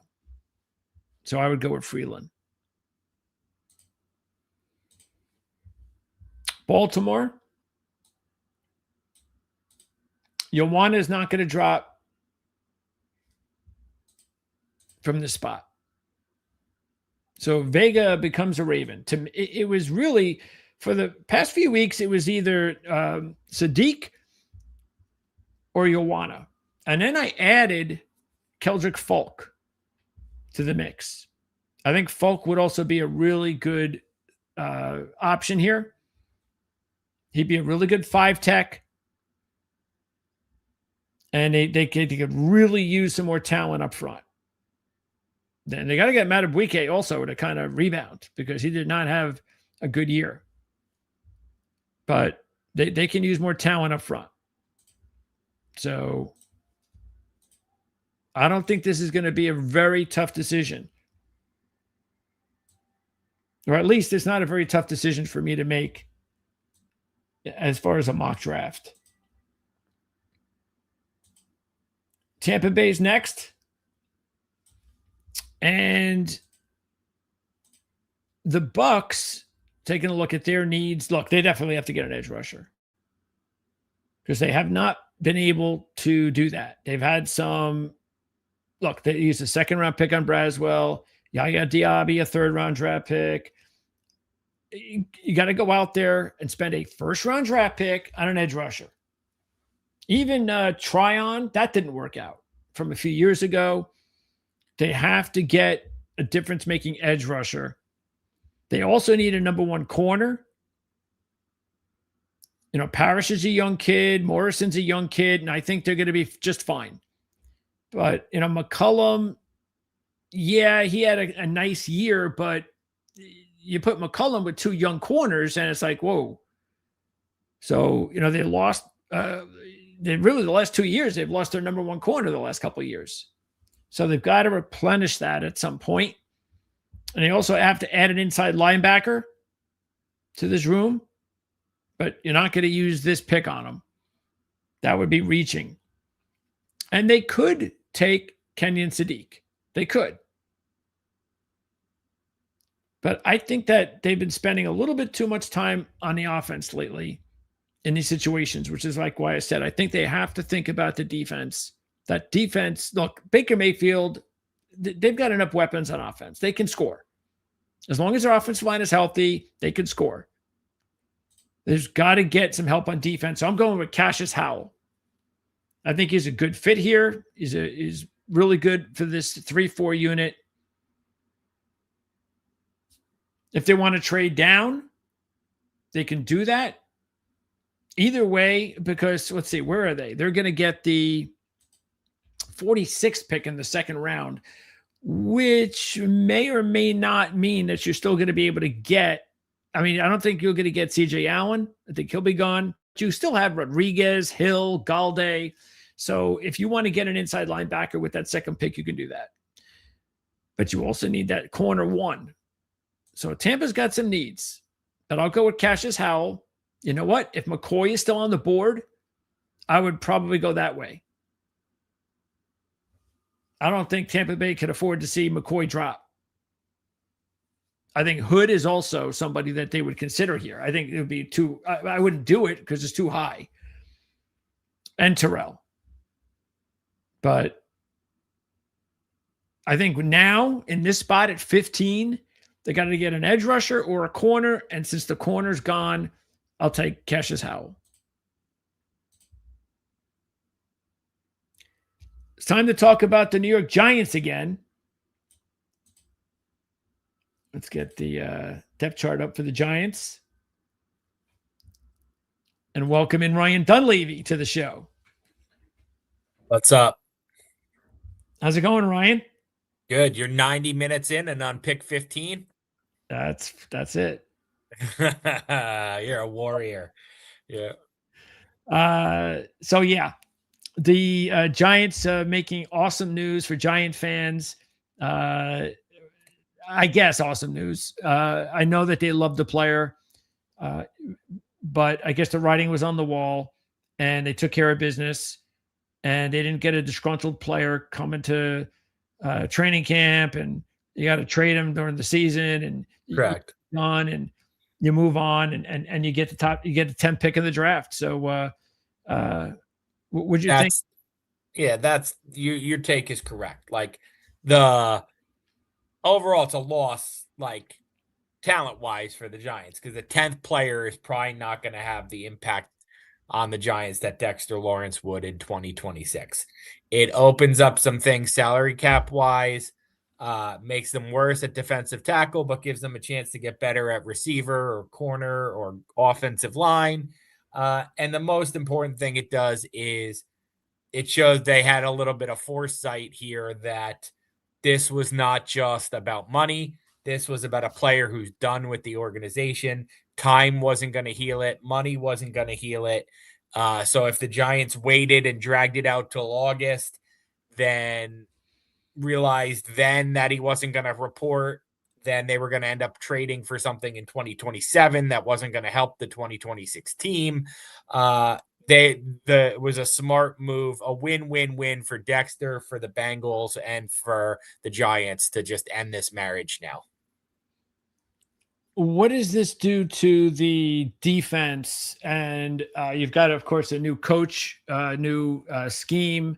How much does that change what Denard Wilson? I don't know how much you already knew of what Denard Wilson was going to do. How does that change? He was excited about Dexter Lawrence, no doubt about it. So was John Harbaugh. Like he was going to be a huge piece. He's one of the reasons they were excited about coming here. That the defensive line is the identity of the Giants. And it makes it much harder. I mean, they'll probably sign DJ Reader. Maybe they sign another veteran. They'll probably draft Lee Hunter or Christian Miller or somebody like that. They ain't Dexter Lawrence. Together, they're not Dexter Lawrence. So it makes it much harder. They'll have to get by a different way. They'll have to look different. You know, maybe Mansour Delane is the pick at 10, and then you say, oh, well, we got better on the outside, so we can give them a half second more in the pass rush or whatever. So they'll look different, no doubt about it. But they got the defense is going to be worse. The scheme will be the same because the scheme's the scheme, but you'll have a lesser player in Dexter Lawrence's shoes. And you'll have probably a deeper rotation. Instead of Dex playing 80% of the snaps or whatever, you might have two guys playing 40. What do you know about the new defense compared to the way that the team played last year? How dramatically different is it going to be? Yeah, it'll be more aggressive. It'll be a more, but like everybody says that. No one comes in and is like, yeah, I'm going to run a really passive defense, right? Like, I don't want to stop the run.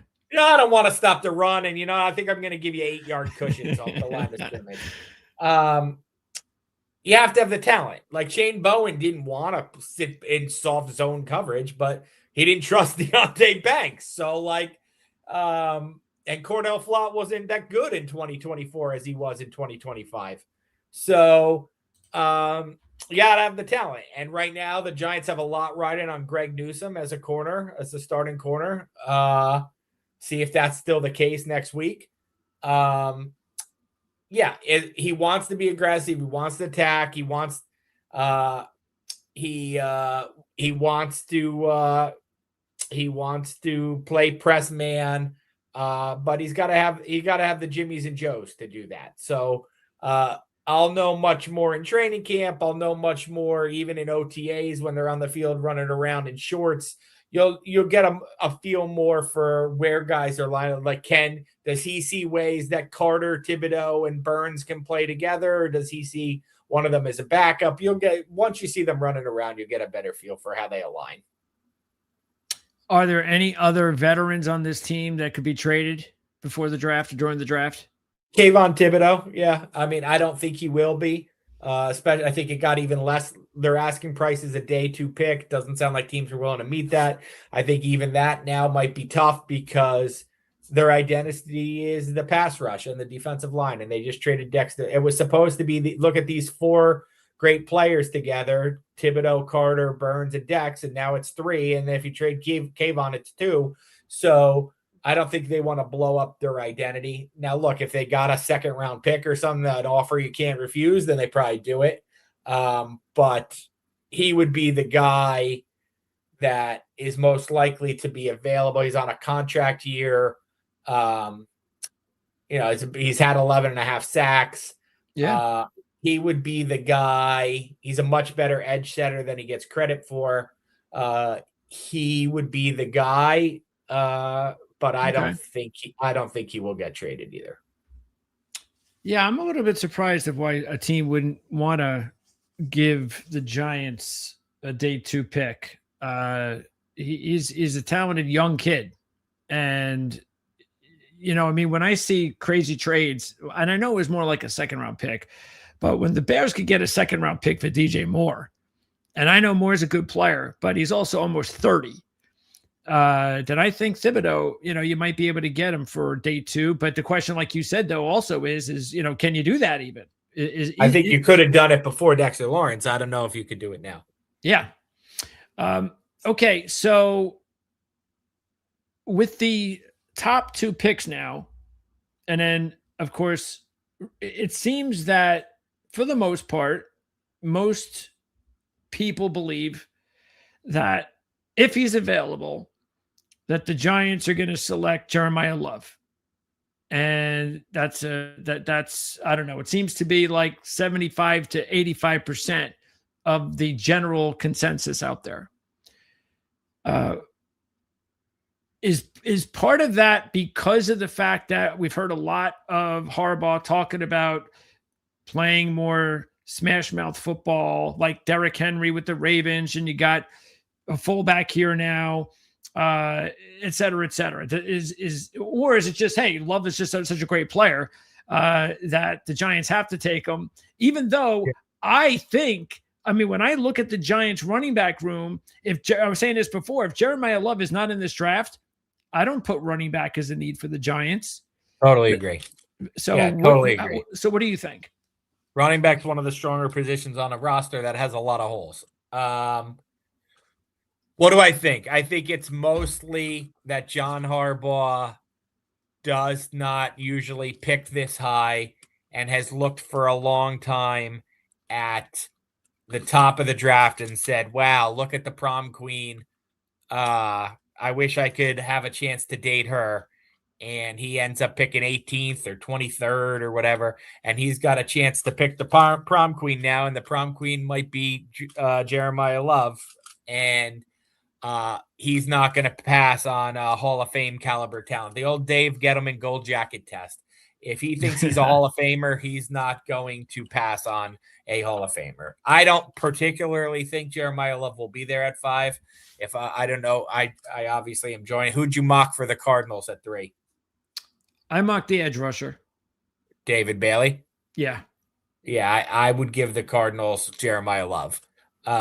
So I don't know that he'll be there at 5. If he is, he will be in strong consideration along with Caleb Downs and Jordan Tyson.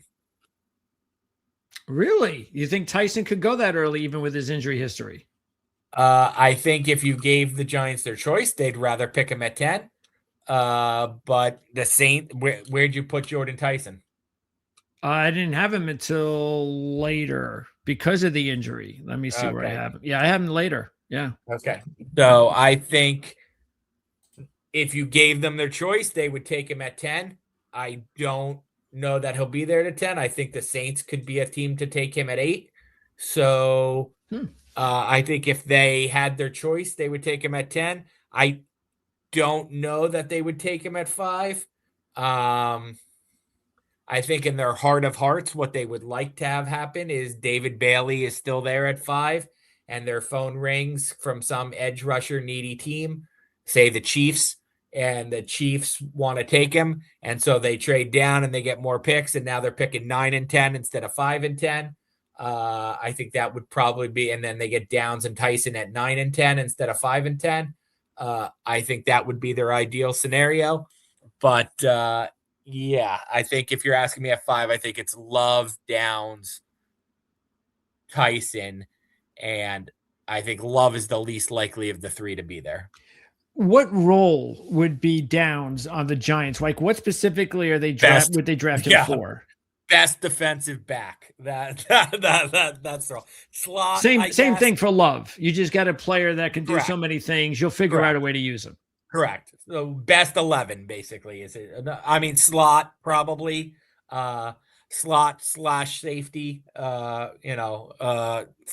Teams played so much nickel now. He'd be basically the nickel back, and sometimes maybe Newbin would move into the slot and he would drop back into center field, but they'd play a lot of 3 safety looks. You know what's so fun about this draft is going to be the fact that I've been with everybody that I've been checking out, and that means everybody's press conferences and so forth. There does with all the general managers, it does seem to be a lot of these general managers believe that, like I forget who it was. I think it might have been Veach who actually said it. He says, I think the fans are going to love it because there are going to be a lot of trades and that nobody knows anything about where these players are going to go. The thing with this draft that Veach said is that the edge rushers and the offensive tackles, everybody stacks them differently. Yes. So if you have your guy, you're going to be more willing to move around. If you want to be aggressive to go up to get him, if you think there's other teams have, like, I'll just say, like, say Blake Miller's your guy, right? The offensive tackle from Clemson, and you want to go get him, then you're going to move up to get him. If you're like, well, Caden Proctor is still there and most teams are going to prefer him, then you might be willing to drop down because you prefer Blake Miller to Caden Proctor. So because everybody has everybody stacked differently, Veach thinks there's going to be a lot of trades. I've talked to people who think there's going to be less trades because the 8-minute clock is going to make teams scramble a little bit more than they were comfortable with in the 10-minute clock. So they might be less. If the phone doesn't ring in the first 2 minutes, you might not get them. So, I think there will be a lot of activity. And I think the general consensus of this class is we know the top, let's call it 12 names on the boards, but everybody has those 12 in a different order. And I was talking to a longtime draft person last night, and he said that's pretty unusual. Like, you might have your guy or whatever that you're targeting, but your guy is 7th out of 7 or whatever, or fourth out of fourth or whatever, this draft, a team might have somebody 2 who another team has 11, and that's not usual. Yeah, even at least you would, when you fill out your mock drafts, you feel pretty comfortable with the first 4 or 5 picks. Here, once the third pick comes around, just like you said, I mean, is Arizona going to take an offensive tackle, a running back, or there's an edge still rusher? people, yeah, there's still people. I mean, everybody knows the Jets are taking an edge. There's still people who think Bailey could be 2. I think it's Reese, but there's still people who think Bailey could be 2. So. Yeah, it's okay. And the Giants definitely, don't you think they could also, and again, a lot of this depends on downs, but if they had the choice to draft McCoy, would they consider it? They would take Delane before McCoy, I would think. Okay. I think they would take Delane before McCoy. I don't know where you have them ranked as your. Oh, definitely Delane over McCoy. Mm-hmm. Yeah. So I would think they would. I think they would consider McCoy. I think they would consider Delane at 10. I have not heard. Now, look, I sent a lot of texts. I don't know everything. I know what the people who reply to my texts say. I have not heard a lot of the Giants connected to corner. Maybe that's because there's not. Maybe that's my people don't know. Maybe that's the Giants doing a good job sending out diversions. I have not heard a lot of the Giants connected to corner. I do think they would be interested in Delane. I don't know enough about McCoy or Hood. I haven't seen them connected with them a lot. Doesn't mean they're not interested. If you're asking me, corner is probably the second biggest need on the team. That's what I thought. So to me, yes, if Ryan Dunleavy's drafting, I'm probably picking Jeremiah Love or Jordan Tyson at 5 and Delane at 10 is probably what I'm doing. But that's a very 2026 oriented, I need a corner philosophy. And if you think Downs is a better player over 5 years, then then NFL teams tend to do that over what I need in 2026. Since we won't know until they start playing football, Nagy, comes from a 11 personnel experience with the Chiefs, and yet there's is it going to be the Monken offense, which is going to be 12 personnel and multiple tight ends and smash mouth football? So since we don't know yet, really, we talked about the running back position, but how does this affect the wide receiver unit? Because do you think at all that they would even consider with one of their top picks a wide receiver? Yeah, I've been talking about Jordan Tyson. Yeah, I mean, I think Jordan Tyson at 10 is a very real possibility. I think he's a very real possibility at 5. 5 is probably a reach. Any particular reason why Tyson over? And look, by the way, I think Tyson's the best receiver in the draft. I just think it's the injuries. I think he fits with Malik Neighbors better than Carnell Tate fits with Malik Neighbors. Okay. I think Tate's awesome too. I just think if you're trying to build a tandem, I think the tandem. There's a lot of people who say that Tyson reminds them of Odell Beckham, and there's a lot of people who have been in the Giants building a long time who remember how exciting Odell Beckham was. So, a second coming of Odell Beckham would be something that I think that would excite the Giants quite a bit. So, I think there's a chance. Now, look, if they don't take Tyson, I don't think they'll look at receiver early. I think that might be a case of like, he's so good, we have to take him. But like, if they take Downs and an offensive lineman, I wouldn't say then like 37, they're going to take a receiver. That would just be like special player need rather than have a need to fill it. Okay. And speaking again, the offensive line. So this was, and I don't know. Let's say this too, Greg. I don't like Mooney's on a 1-year deal. Calvin Austin's on a 1-year deal. Darius Slayton will probably be cut after 2026. Jalen Hyatt is in a walk year. Like Isaiah Hodgins, without knowing in front of me, like there's a chance that only Malik Neighbors is under contract in 2027. So like they look like they have a lot of receivers now, but they won't. They won't very soon. Yeah. As far as the offensive line, I know this has been an issue for years. So I don't think this Baltimore free agent pickup is going to solve that. Ravens fans are real happy he's gone. But I also heard Coach talk about how I guess the 2022 linemen were going to kind of get a fresh start, basically, and what that means, who knows? But it looks clearly to me that this team needs to add a guard at some point. Do you think that is something that they feel, or do you think they feel they've got enough depth that they'll be okay? I think they're going to throw the kitchen sink at it and see what sticks. Daniel Falele, Lucas Patrick, Evan Neal, probably all get a shot. Like, wouldn't be surprised if they took a day, fourth round guard and see maybe they hit the jackpot.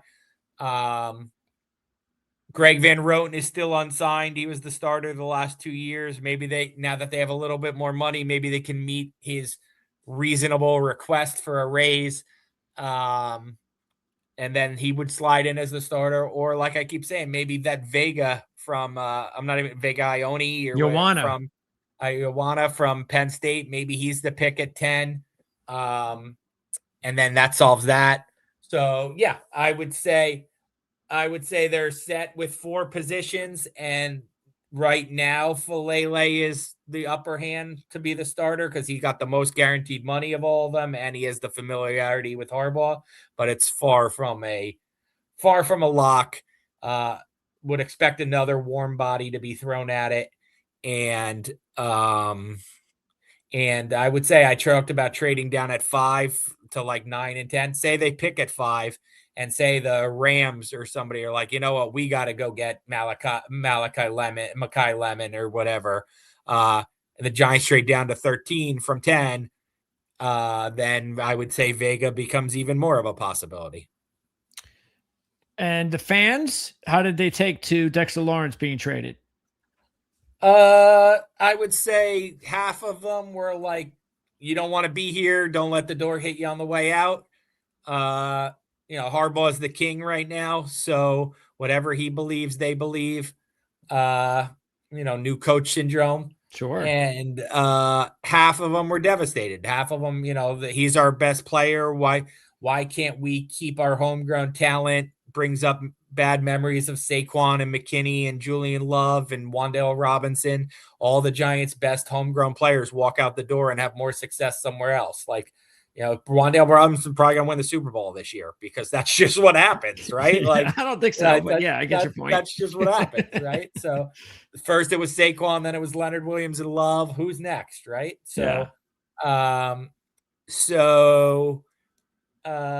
you think brought up some old wounds? Do you think that they did screw up with the whole situation with their finances to not pay this guy? Yeah, so I think they screwed up, over the last year, not paying him last year, not letting it get to this point. I think once it got to this point, they did as good as they could. They recognized it was over, and they got a good return for him. I don't know how many teams are offering a first-round pick, let alone a top 10. Yeah. So, but I do think, this situation probably could have been avoided.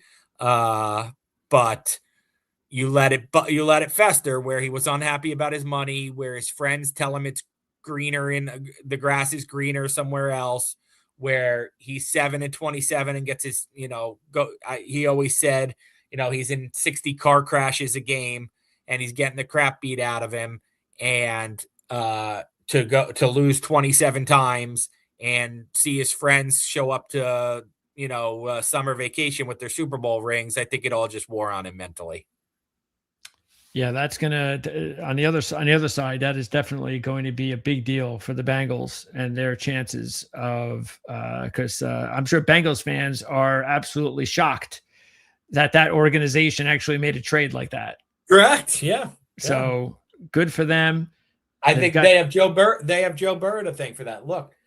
Quarterbacks handle stuff like this 2 ways. When Daniel Jones was here, he wouldn't speak up and say like, "Hey, we need to keep Saquon." That was just he didn't feel that was his place. How what's the stupid cliche people say all the time? Above my payroll, above my pay grade. Right. Said the $45 million a year player. Yeah.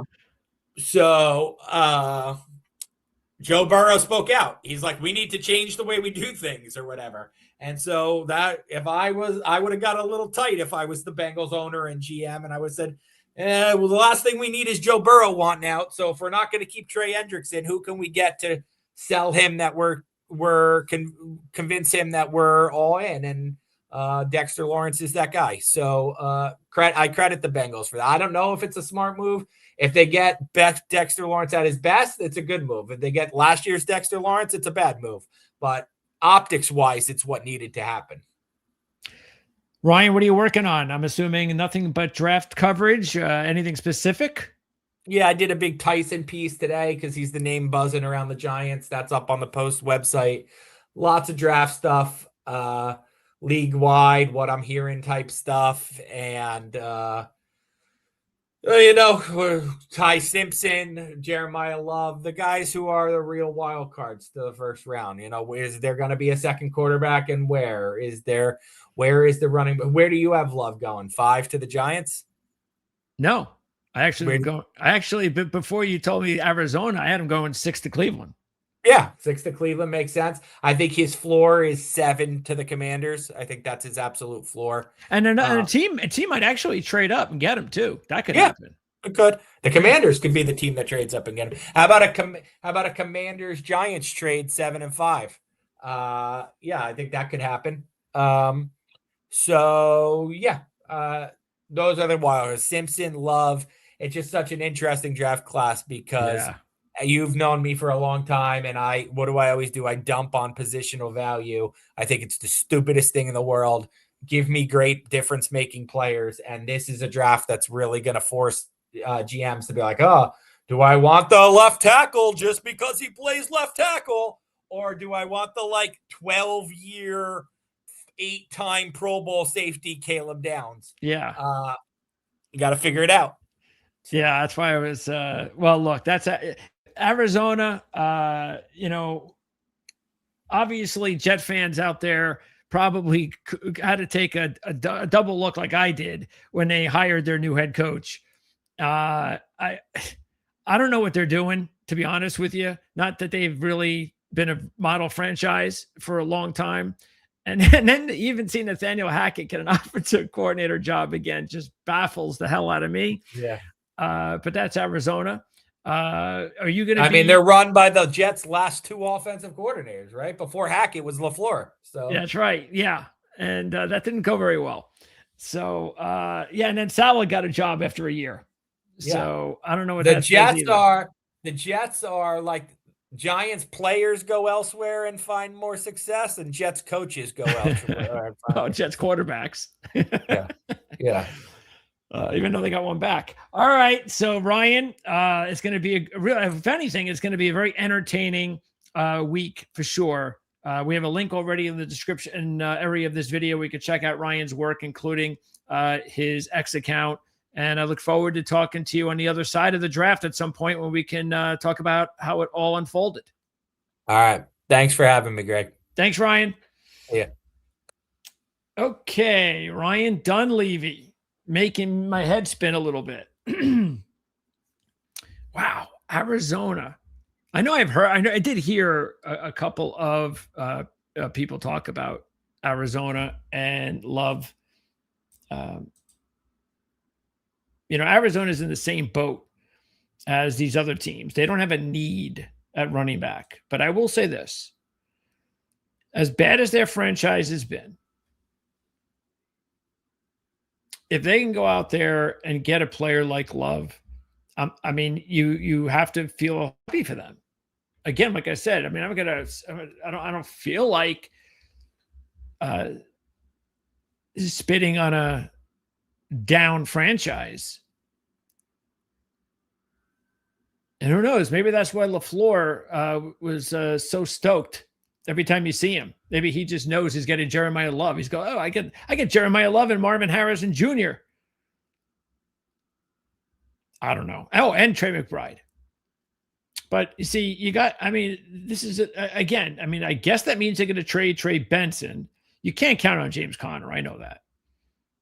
They went out and got Tyler Algier. And this is a very serviceable running back room. This team has tons of needs. But again, if you're going to take the best player potentially in the draft, then take the best player in the draft.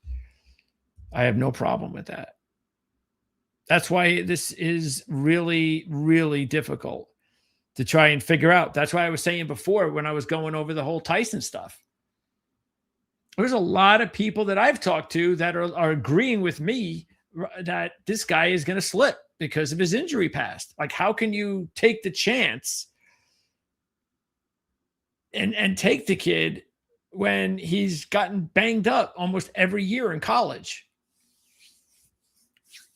But as I said, and I've been saying for weeks, he is the only number one receiver in this draft.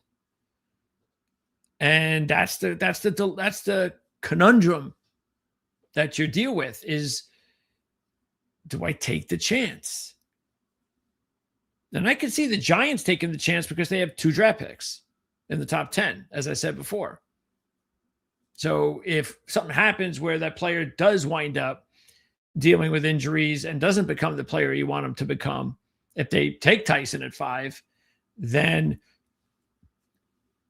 at least hopefully number 10 works out for you. If anybody's interested in a PDF draft guide, Ourlads draft guide PDF, all you have to do is say you're interested, subscribe.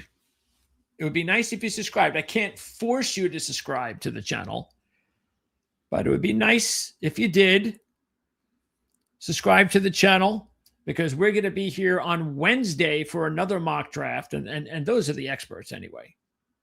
You know, that's when you're talking to Dave Syvertson and John Cooper. They are the lead draft analysts, scouts here at Ourlads. So it'll be 6 o'clock on Wednesday. I'm just going to monitor it. That's it. I don't make picks. They make picks. And that will be on Wednesday at 6 o'clock. But look, what's really important isn't mock draft Monday or mock draft Wednesday. It's draft Thursday and draft Friday and draft Saturday. Because the mock draft stuff is really fun, except really now. It's like a couple of days before the draft. And it's like, screw the mocks, man. I want the draft. The draft is just a couple of days away. That's what I want. Because a lot of these mocks are probably going to change again if there's another trade. There'll probably be another trade. Remember, they have a trade going on right now. Boom, there goes the mock. Ozzy, you already have one. Don't you already have one, Ozzy? Didn't we just give you one?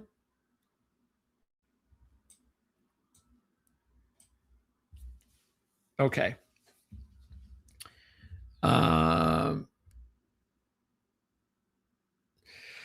Joe, you've done a good job here since we've been on. So all you need to do after the show, and I'll get your name. And all you have to do is head on over. You see the About section here at Ourlads, and you can check out the email. And you can go ahead and activate the email, and then email us that you were a part of the PDF giveaway. And you just need to say that. That's it. And then we will go ahead and take care of that for you, Joe. Ozzy, okay, and if you don't get the PDF, Ozzy, what you have to do is check your spam folder. Happens an awful lot because Peggy, Dan Shanka's wife, who does a lot of the giveaways, said that she had already taken care of that. And check your spam folder. Happens all the time. And if you still haven't gotten it in the spam folder, then I'll tell her to send it to you again. But spam folder is 95% of the time, that's where it is if you haven't received it. Okay. So let's get back to the mock. My head's spinning now. Let's see, where are we? I'm just trying to think here. So, wow. Jeremiah Love to Arizona. So if I went Jeremiah Love to Arizona, would Tennessee then go with David Bailey over Sonny Styles? Yeah, probably. man, that changes everything. But the whole reason why I think this is really cool to do something like this, because we're never going to be 100%. We're never going to be 50% with our picks. But it gives really all the picks themselves is not the reason that I would ever watch a mock draft. And I would guess it's the same for you guys. The real interest is the analysis of the picks. It's what really does the team need? Who are the different options that the team might go after? That's the real information, because we're not making the picks. We're just so really putting the pick down. That's why I think it's great. The more of this analysis you can get from other people that can come in and say, hey, Jeremiah Love to Arizona 3, Jordan Tyson could go as high as 5, which is, again, my point I said in the beginning of this show is that if you can go from pick number 5 to pick number 20,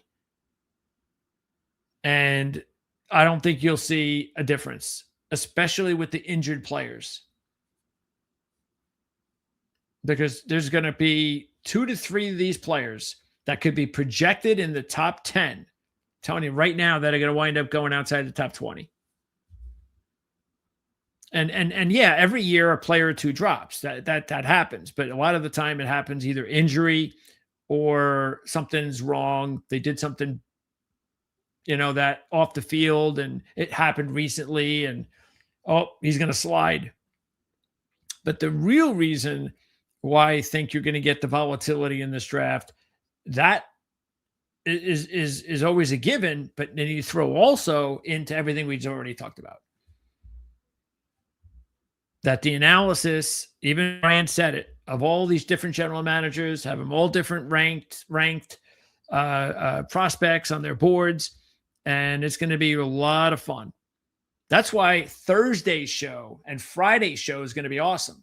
And look, I expect you guys are probably going to have a good time watching ESPN, watching the NFL Network. I get all that.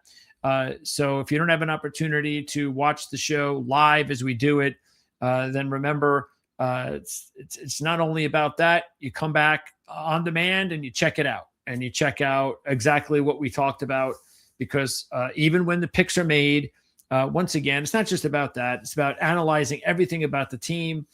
We have a boatload of information here regarding these teams, about why they might have made the pick, so forth and so on. And you're not just talking about any site here. You're talking about this is an Ourlads brand that's all about scouting the NFL draft. So, these guys that you're going to see, especially coming in on Wednesday, John and Dave, they're as good as it gets in scouting these players.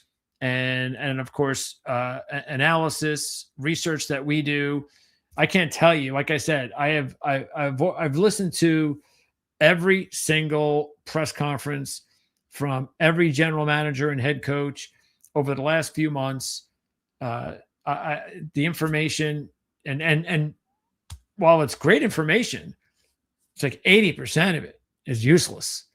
But you gotta do it for that 20%. Okay, let's get back to this. Where am I? Okay, let's see. Oh, no, Dan Shanka doesn't do shows anymore, Joe. I wish he did. All right, where am I? Let's get back to this. Okay.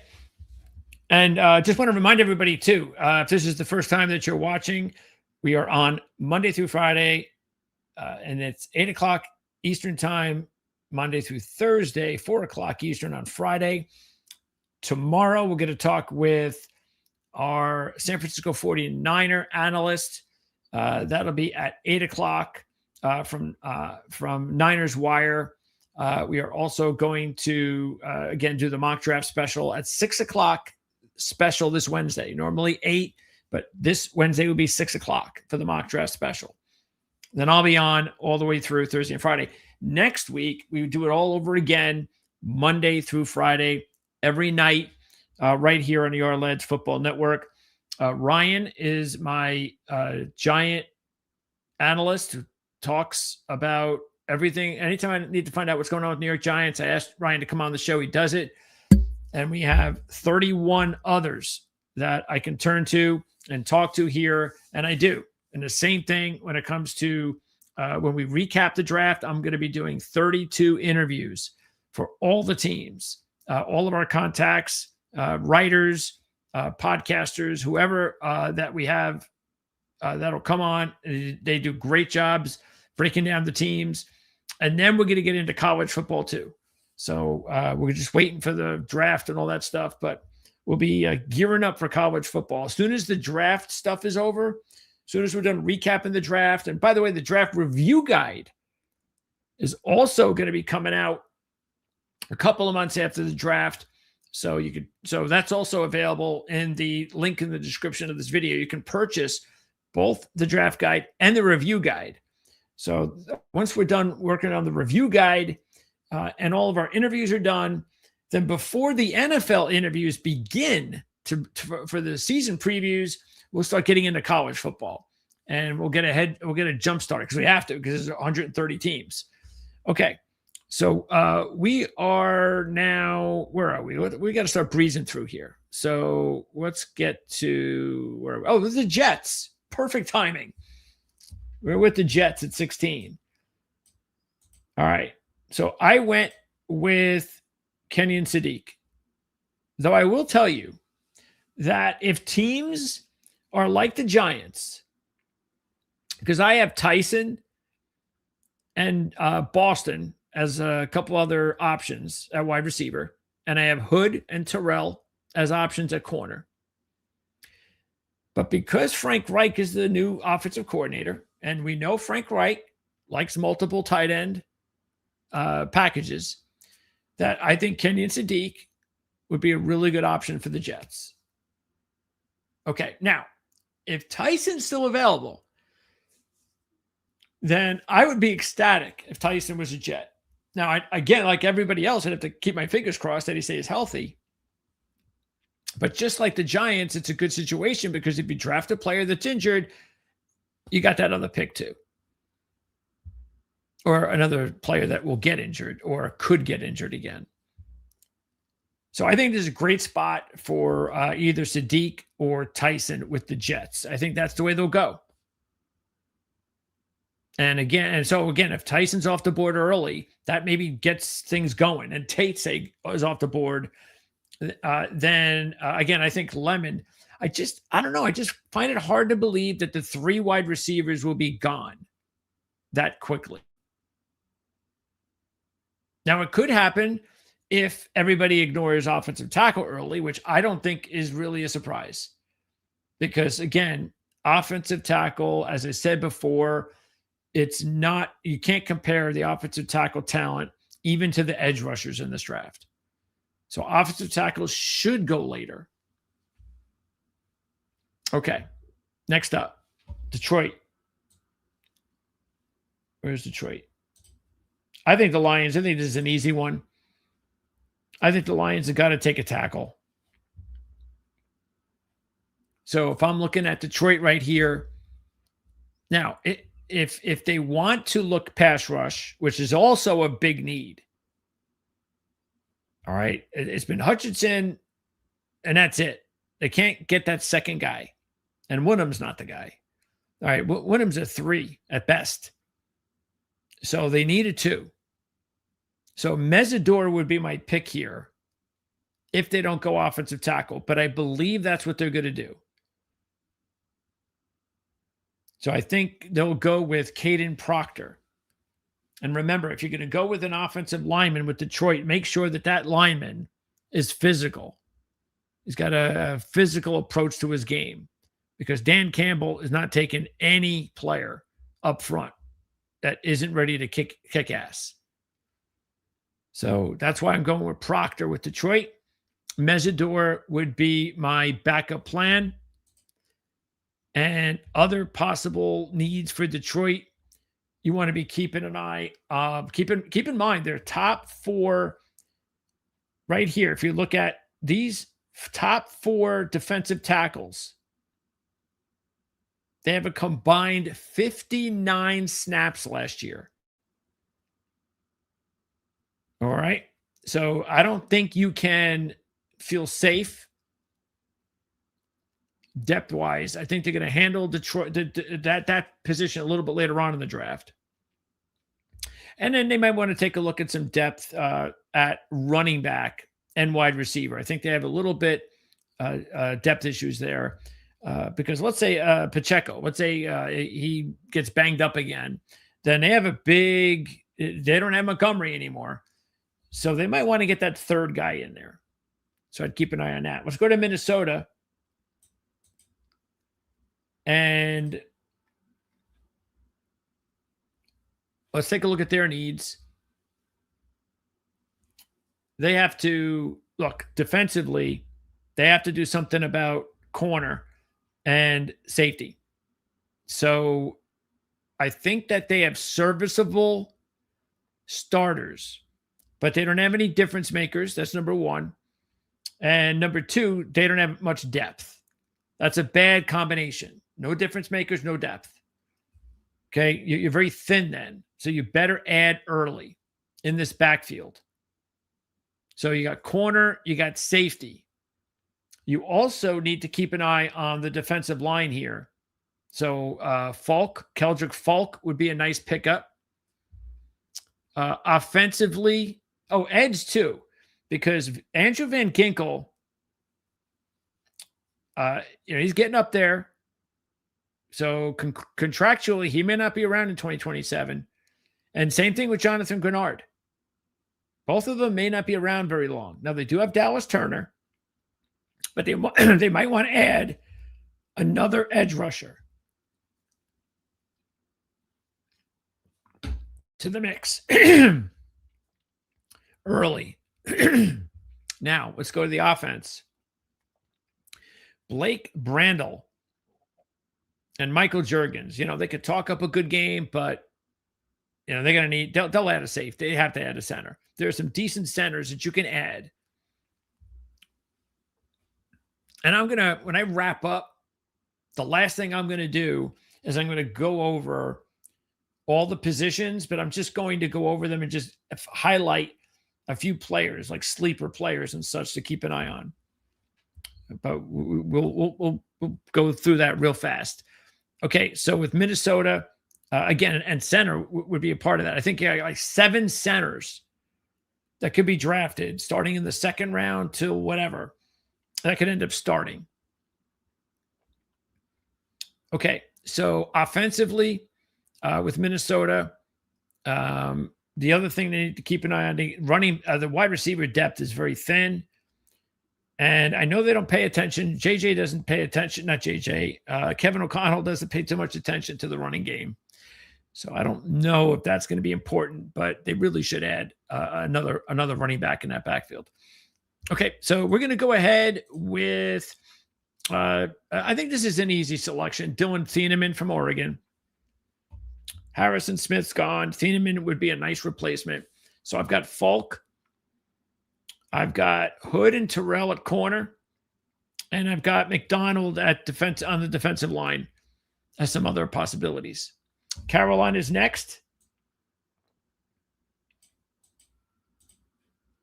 And big year, of course, for the Panthers. So what are they going to do in the big offseason here? Well, if you took a Carolina right now, you're just taking a look at the options. You would also, I mentioned Falk with Minnesota. I think you could also put him here with Carolina. I think that Kenyon Sadiq is an option. Now, I think they would look at the Sadiq situation the same way that you would look at the Love situation, that they don't need a tight end. Sanders, they still have hopes for. Mitchell Evans had a really nice rookie season, and Tremble is a serviceable number 2/3 even. But they really are hoping that Sanders and Evans could be the number 1. But you can bring in Sadiq. You can do that. Or you can even bring in a receiver. But I know that, look, if Tyson's on the board here, does he look, I have no idea how long Tyson's lasting. Nobody does. Does he go 5? Does he last to 20? So is he an option? I don't think he is, because I think they need to give Leggett another year, and they have some decent players. I mean, McMillan and Coker, I mean, those are really good receivers. So I don't think you got other issues. And those other issues on defense, especially at the defensive backfield. They need another nickel. So they need another defensive back here. So you could look at Avian Terrell, who's going to be my pick. So I'm going to put Avian Terrell with Carolina. And McNeil Warren, the safety, would be another option because they have to get another safety there. All right. Next up, the Cowboys again. No more referencing Keldrick Falk without saying that's my pick. So I'm going to put Keldrick Falk on the Cowboys. And again, I have Downs on the Cowboys. So I think that'd be a nice couple of defensive players to pick up, Downs and Falk for Dallas. And if Downs is already gone, let's say he goes earlier than 12, then remember, back then I would look at McCoy for the Cowboys, Jamon McCoy, and he might even look for an offensive tackle at that point. And if they do that, let's say they look at offensive tackle then, and they don't need, that's right, I don't have the offensive tackle here. But let's say they do. They pick up an offensive tackle, keep an eye on, some of those, it would be interesting is if they grab the kid that I just did for Detroit, Proctor. That'd be something. They put alongside his former teammate, Booker. But I think they got to stay on defense if they can. Freeling would be another option at 20, the other offensive tackle. And Hood would be another option at corner. Next up, let's go with the Pittsburgh Steelers. And a lot of talk about getting another receiver for Pittsburgh. And I completely get that. Once again, you could look at, does Tyson last this long? What about Cooper? Cooper would be the option, I think, if Tyson's already gone. So they got the relationship. His former wide receiver coach is now with Pittsburgh. So that makes sense. I don't really think Cooper should be considered this high. But this is kind of what I was saying before, that, any of these players, even to 45 to 20, you don't know where they're going to go. And that's what I mean. I personally don't think Cooper should go this high. I think Ourlads agrees. Where does Ourlads have Cooper? Where does it have him ranked? Where do they got Cooper? Yeah, they got Cooper ranked second round. As far as ratings, I mean, early second. Okay. Keldrick Falk would also be a good pick here. And I'm going, though, with Caleb Lomu. Okay. Because they really need another offensive lineman. That's the way Pittsburgh drafts anyway. They like going early with their offensive line. They got a big issue here at left guard. And so I'm going to go with the best, because Lomu can play both tackle and guard. So I think he's the best player left on the board. You're not getting Ioana from Penn State. I don't think he's lasting. It could happen. It could drop. What's interesting is that let's say the Steelers do go with a receiver. Let's say go with Cooper or Tyson to last this long. So the Chargers,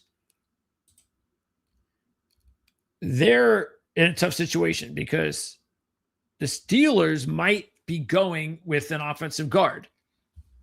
And if they do, well, you would believe that is because this is the one spot on their team that they desperately need an upgrade is left guard. They really, really, really, really need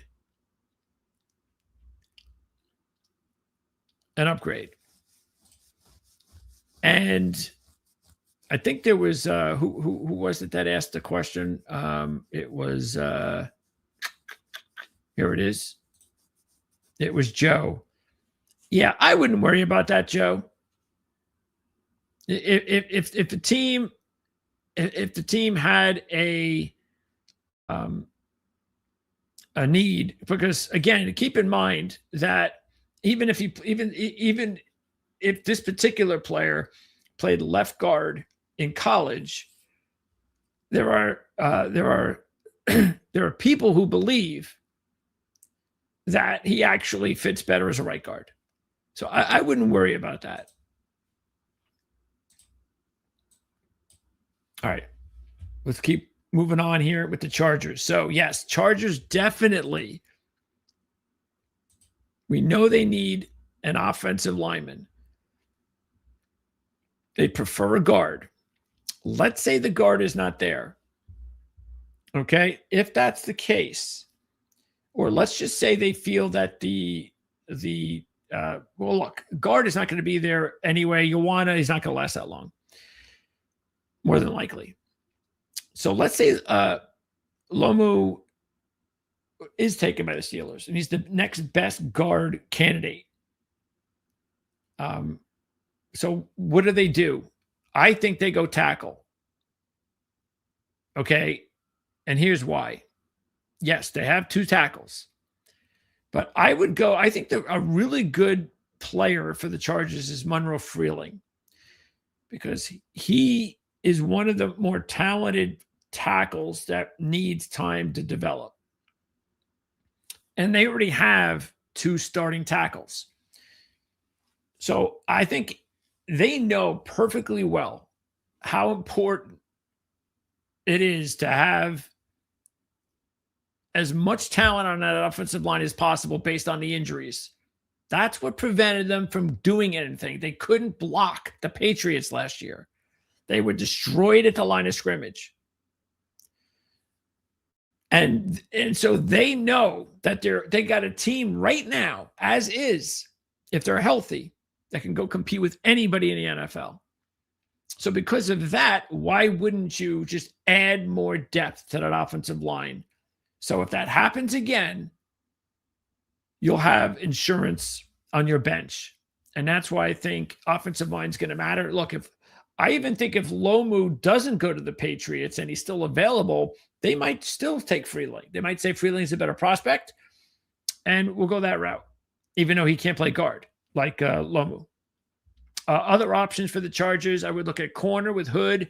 I would look at, because I think they could use a 4th corner to compete with some of the young kids, and also the safety, McNeil Warren.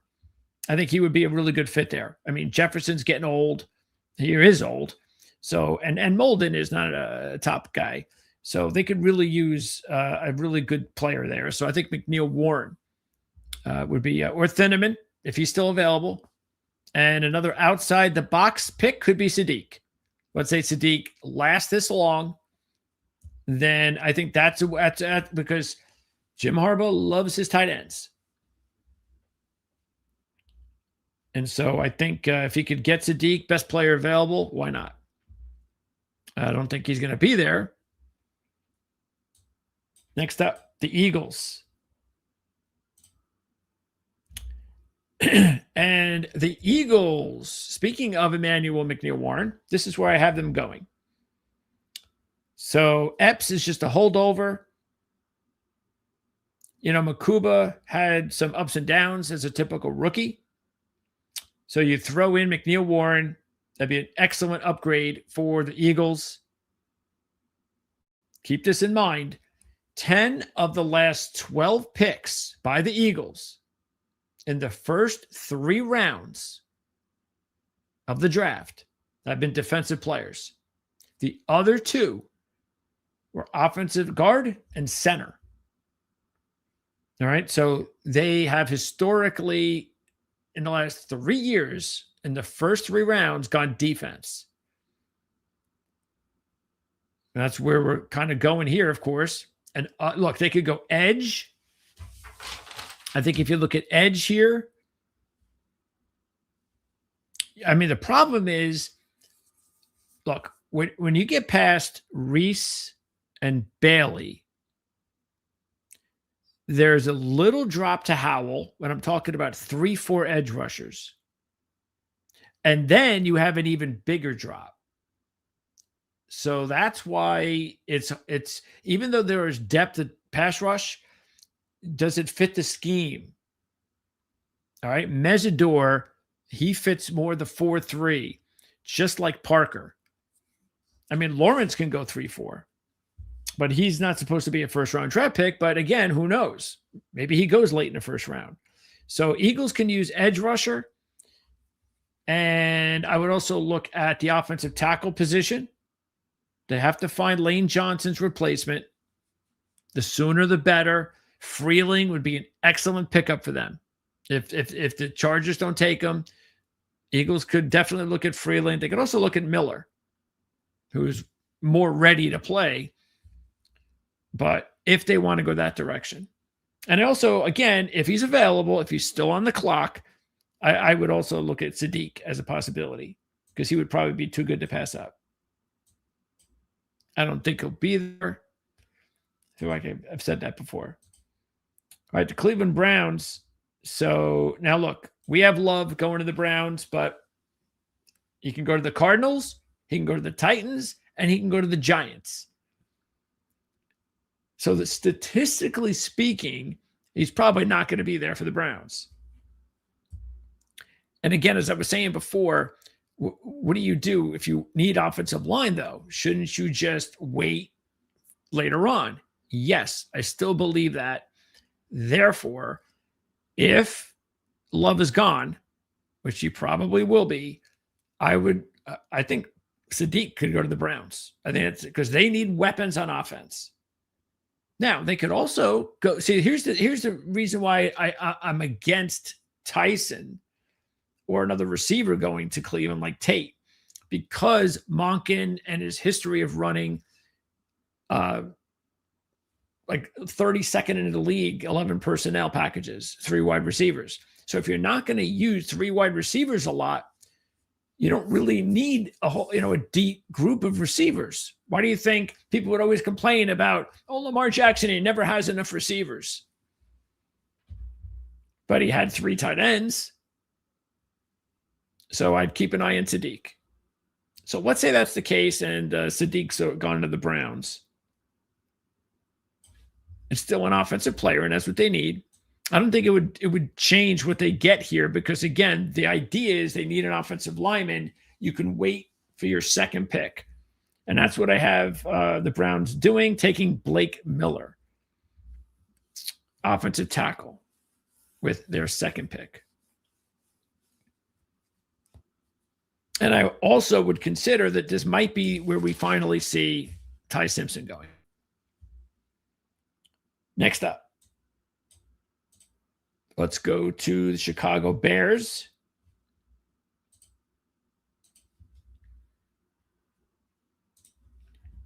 All right, the Bears. This is where I have Akeem Mesidor going. So the Bears, we know they need edge rush help. The Bears, there's a bunch of guys that Bears could look at here, but the guys that fit them, I mean, it fits them to a T is Mesidor. Parker also fits, but Mesidor would be a really good, perfect fit match for Chicago. I think they're also going to look at defensive tackle. Grady Jarrett, he's 33. And I don't think they're really looking at anything more than just stopgaps over here. So I think defensive tackle, I don't think they need to take a defensive tackle with their first pick, though. And then you take a look at, by the way, they have picks 57 and 60 in the second round. So they can use 2 more picks later on. They also need insurance for Trapillo, their offensive tackle. But I think that's what Jedrick Willis should be. Because if you think about it, look, Trapillo's not out for the rest of his career. He's not out for the year. He just will be back at some point this year. And you can't be spending a first-round draft pick on a tackle when Trapillo comes back. Well, you got no room for him. Unless he could slide in the guard, then you would consider it. But they don't need any guard help either. Center help, if the guy could play center, I would consider it. A player to keep an eye on is a player I was going to go over in a little bit, the player from Duke. Parker. He could play any position. Okay.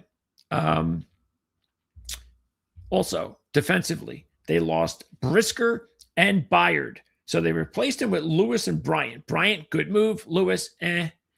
So I would look at strong safety. All the safeties are off the board here. But if the kid from Toledo was still around, that would be a consideration. Also, they had injuries to all their corners last year. So adding another corner would be something they might want to consider. And there's a lot of corners that would be available here. Terrell, possibly. Hood, Johnson, Cisse, Scott, Abney, Stukes. Lots of them. And then at wide receiver, now I'll give you an interesting one. How about if the Bears decided to go with a younger version of Khalif Raymond? Because Khalif Raymond is fitting in the slot, and he's also their leading kick returner now.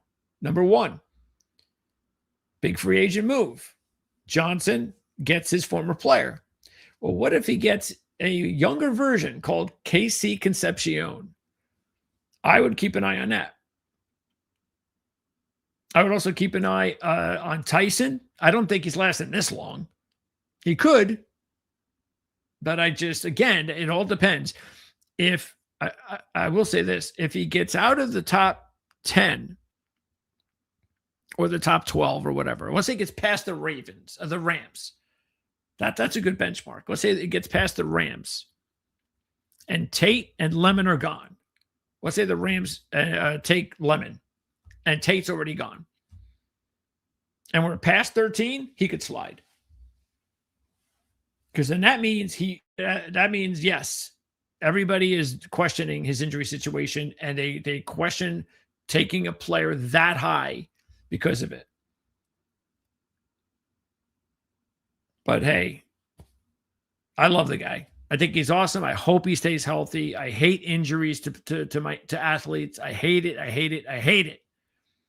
So I hope he is a healthy player.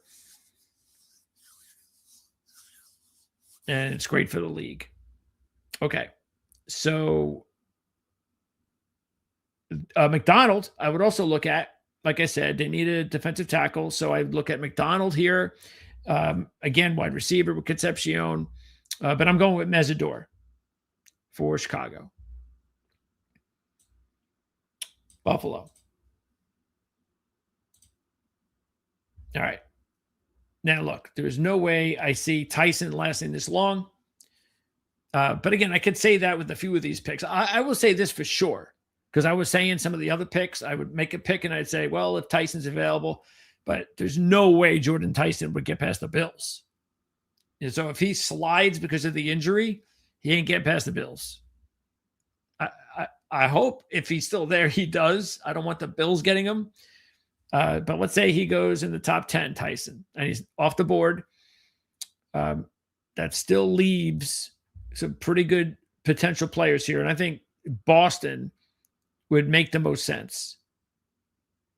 Tyson's the best player, but he's long gone. So Boston would be a really good player left over here at wide receiver. I know there's Cooper still around, and I mentioned Concepcion, but I think Boston's the perfect fit here for Buffalo.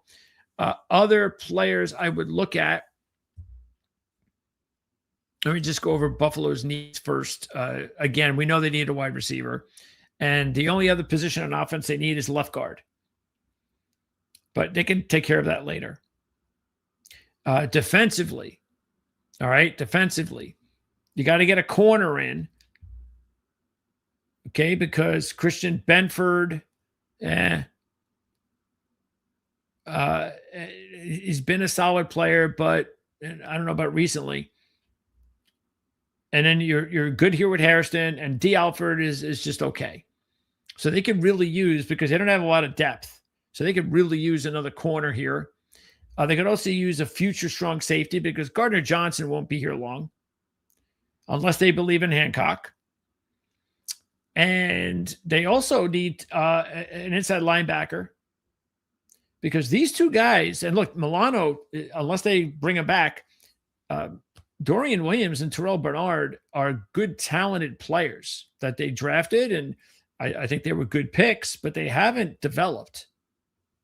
Now, maybe they'll develop now. Keep in mind, there's no more McDermott, so Jim Leonard is taking over, and Jim Leonard runs a different defense. Okay, this is a 3-4 defense.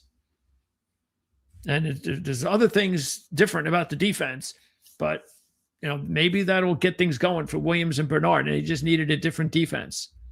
So keep that in mind a little bit later on. I don't think unless they think they need a different type of inside linebacker, then you could open up the possibility of CJ Allen. If Leonard does not like this and feels that his linebacker room needs another inside linebacker, look for CJ Allen.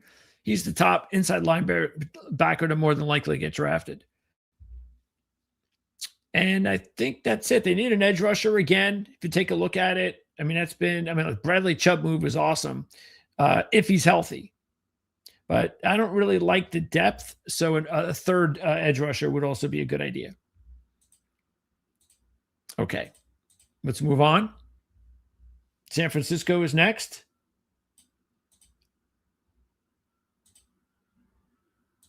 Okay, San Francisco. All right. You know what? This is where I'm going to go with a player that I think makes a lot of sense based on everything that they've talked about this offseason. They wanted to get faster. Well, KC Concepcion would be a really good pick for them. Christian Kirk, you really can't count on him from year to year. He could be gone next year. So KC Concepcion, you want some speed, you want some more playmakers. You already got Mike Evans. You brought in Christian Kirk. Bring in some more. You need more. And I think KC Concepcion would be a really good pickup for them. I would also look at a couple other spots. I'd look at the Ionitor, that Arizona State tackle. A lot of people like that kid. They think he's got some great upside. So he could be the left tackle in waiting for Trent Williams. You could also go with defensive end TJ Parker.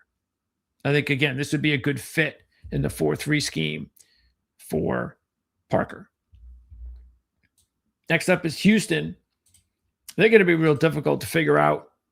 They've done a really good job with the team, except the offensive line. That's been a big issue. So you would really think that they need to do something about the offensive line, and maybe they will. But there really isn't anybody left now. All right, so I've been through 7, 8 linemen. So I'm through the top guys, and I haven't picked a center yet, or a second guard, true guard. So I think in this situation, Houston might just decide, well, we'll think about picking a little bit later. I mean, they could, if they wanted to, they could look at Dunker. Okay, Dunker from Iowa. That kid is a offensive tackle who could end up at guard.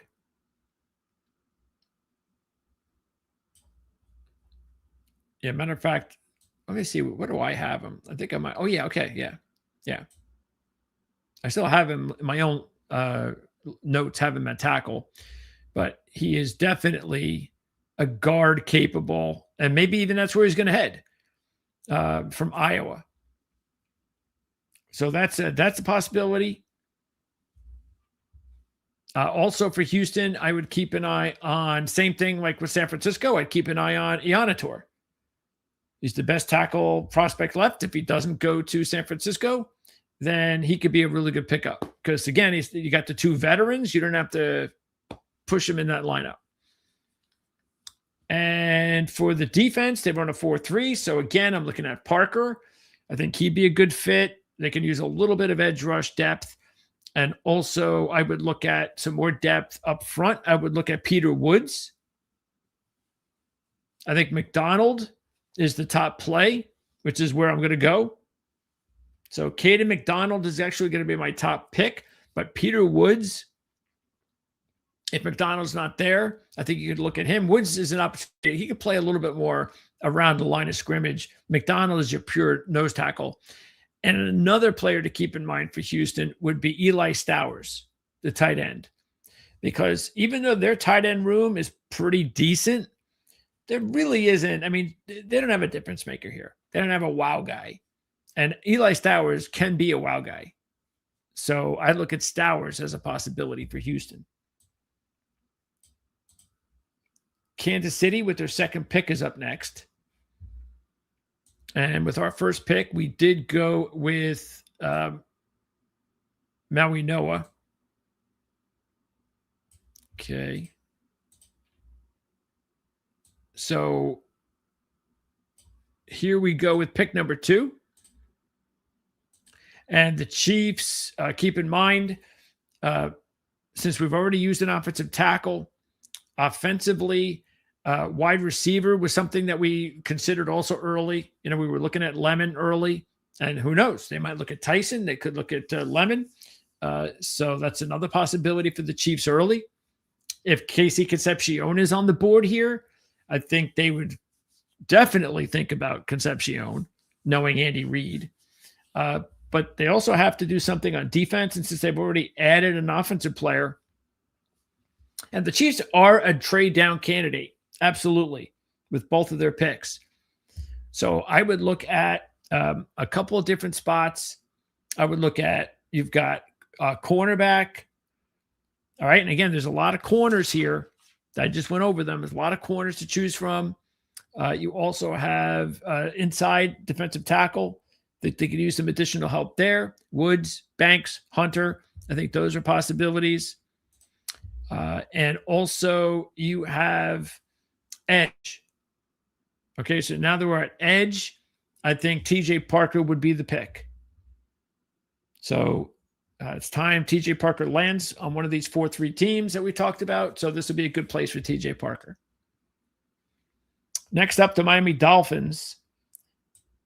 And the Dolphins we already have a pick for the Dolphins. We went with the offensive line with Fano. We were also thinking about, at the time, we were thinking about guard, safety, corner as the other possibilities. And I think they have to get out of here with a corner or safety. But since the top 3 safeties are off the board, I have to take the top corner left, and that's Hood. I don't think they can get out of this first round without a top defensive back. So I'm going to go ahead and take Colton Hood here. And they could also look at Stowers, a tight end. Dunker, I talked about him. He could play 2 different positions on the offensive line.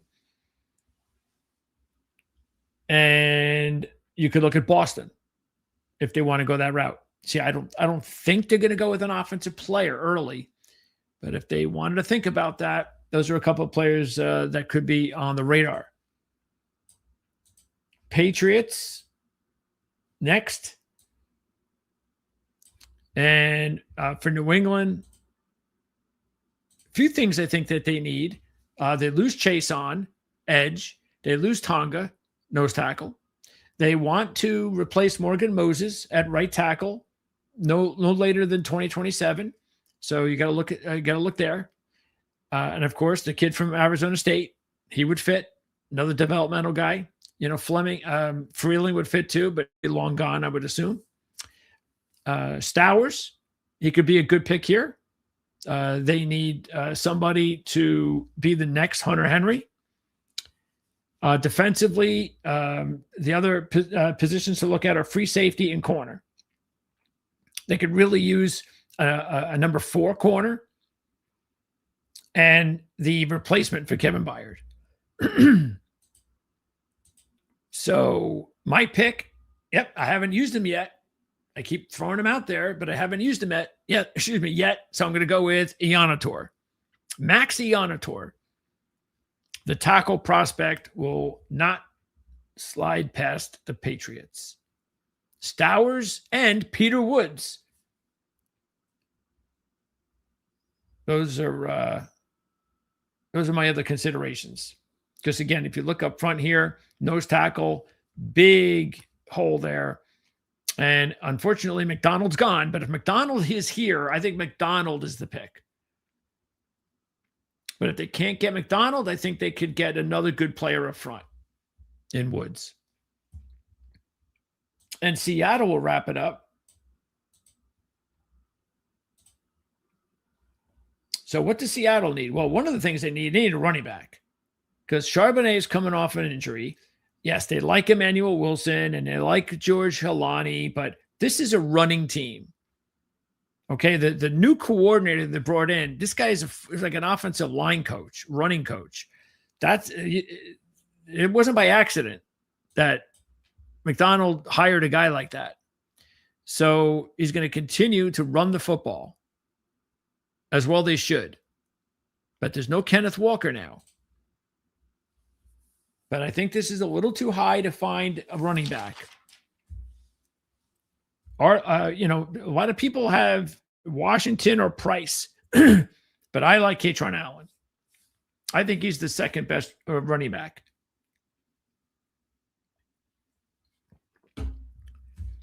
But I think you can handle running back later.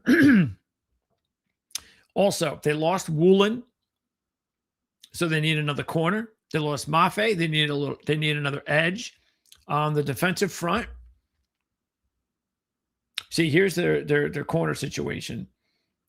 They're good, but when you lose Woolen, now you've got a potential hole there.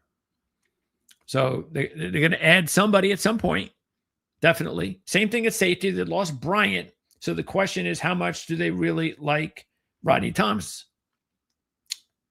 Do they feel he is a good number 3? And also Leonard Williams, Jaron Reed, you're talking about 32 and 33 years old. All right. So I know they've added a few linemen here, but they can use another one because none of these guys are Leonard Williams, Jaron Reed types. Okay. And there are some of those players that you can take a shot at. You've got Woods, you've got Banks, you've got Hunter. Now, they don't need Hunter. Hunter's a pure nose, I think. So Banks and Woods. Actually, I don't know if Hunter's a pure nose, but let me see. Do I have Hunter as a pure nose? Where do I have Hunt listed? No, I don't. He could play multiple spots up front, a tackle, but they could definitely use a difference-making type. So those 3 guys are definitely options. So I would look at Banks, Woods. I would also you could also look at Young as an edge rusher. All right, with Mafe gone, they can use another edge rusher. We haven't talked much about Young. And if they want to look at guard and center, just keep in mind, I mean, these guys are just okay. There's nothing special here about this unit here, this inside unit here. They spent the first round already last year on one, but they can use between center and guard, they can use another upgrade. So you got Pregnon and Basantis. But I think at this point, the most talented player is at corner because you got a lot of corners now ready to go off the board. So I'll go with Chris Johnson from San Diego State. And that's going to wrap that up. So now what I'm going to do, I'm just taking a look here because we have already talked about, actually we've talked about all these teams because you can take a listen if you, Colts, no first round draft pick, of course. I just did an interview with Ken Sterling last week, so you can check that out. I'm going to be talking to Kevin Knight a week from Friday after the draft, who covers the Atlanta Falcons for the Falcoholic.com. So we'll talk about Atlanta's draft. That was the first one I've set up after the draft is with Kevin. Just did the Green Bay one not too long ago. Also, of course, without a first-round draft pick. Okay. Before we wrap up, Let me see where we are. Appreciate it, Joe. Kid Cowboy 66. Howdy.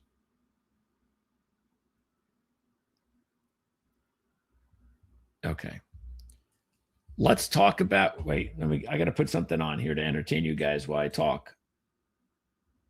What can I put on here? What's the homepage look like? Oh, don't forget the mock draft challenge from Ourlads. You get to create your own 7-round mock draft. You get $500, the winner. So yeah, sign up for the mock draft challenge. Oh, look at here. Ourlads final mock draft, top 32. Is this the one right here? Because we're going to talk about it on Wednesday's show. Yep. This is it. This is the final mock. Ooh, David Bailey. No Jeremiah Love. Tennessee. Sonny Styles to the Giants. Wow. His Tate.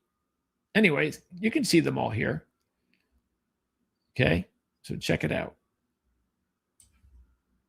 And we're going to go over it. On all this stuff, we're going to go over on Wednesday at 6 o'clock.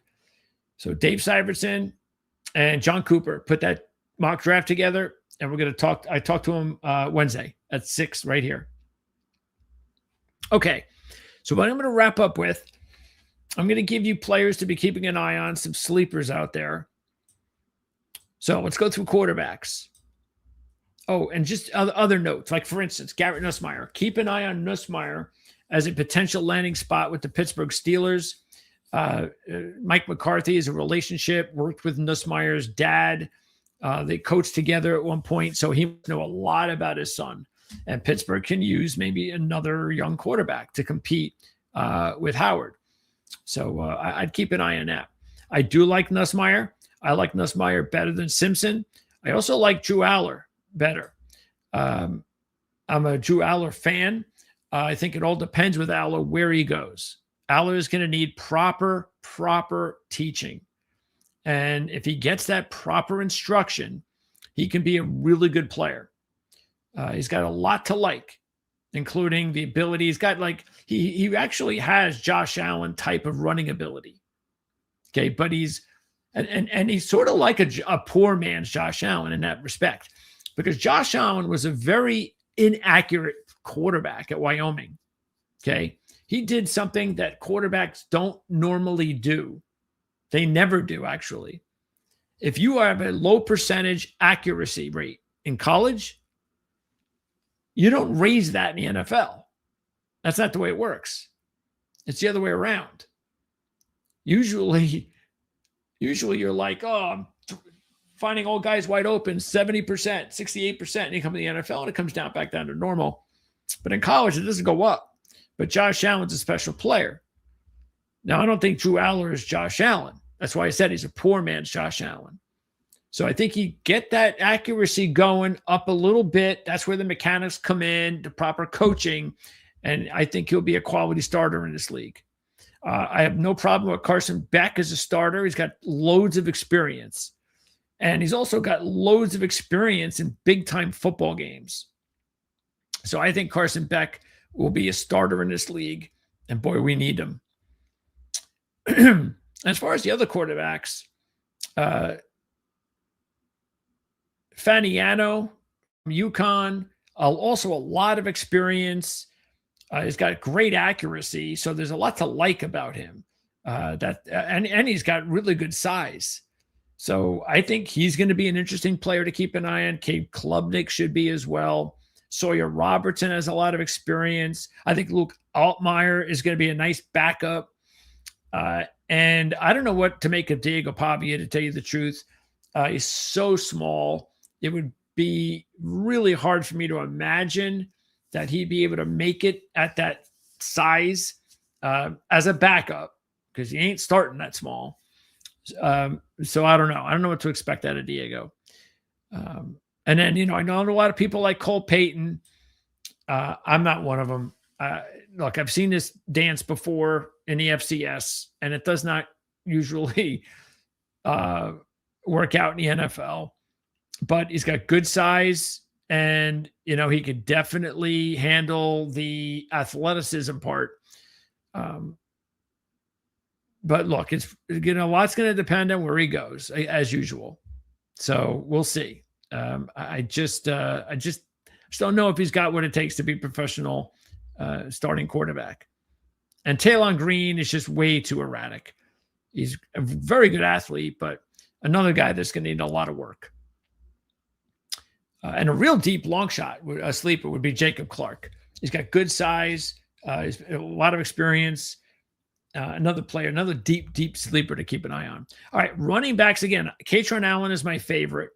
I think Damon Claiborne will be interesting because he's got game-breaking ability. So I think he could be a sleeper. I think Le'Veon Moss is a fine player. I mean, these are all guys that we see. So we see a bunch of running backs that always come into the league, and you never know which ones are going to pop up.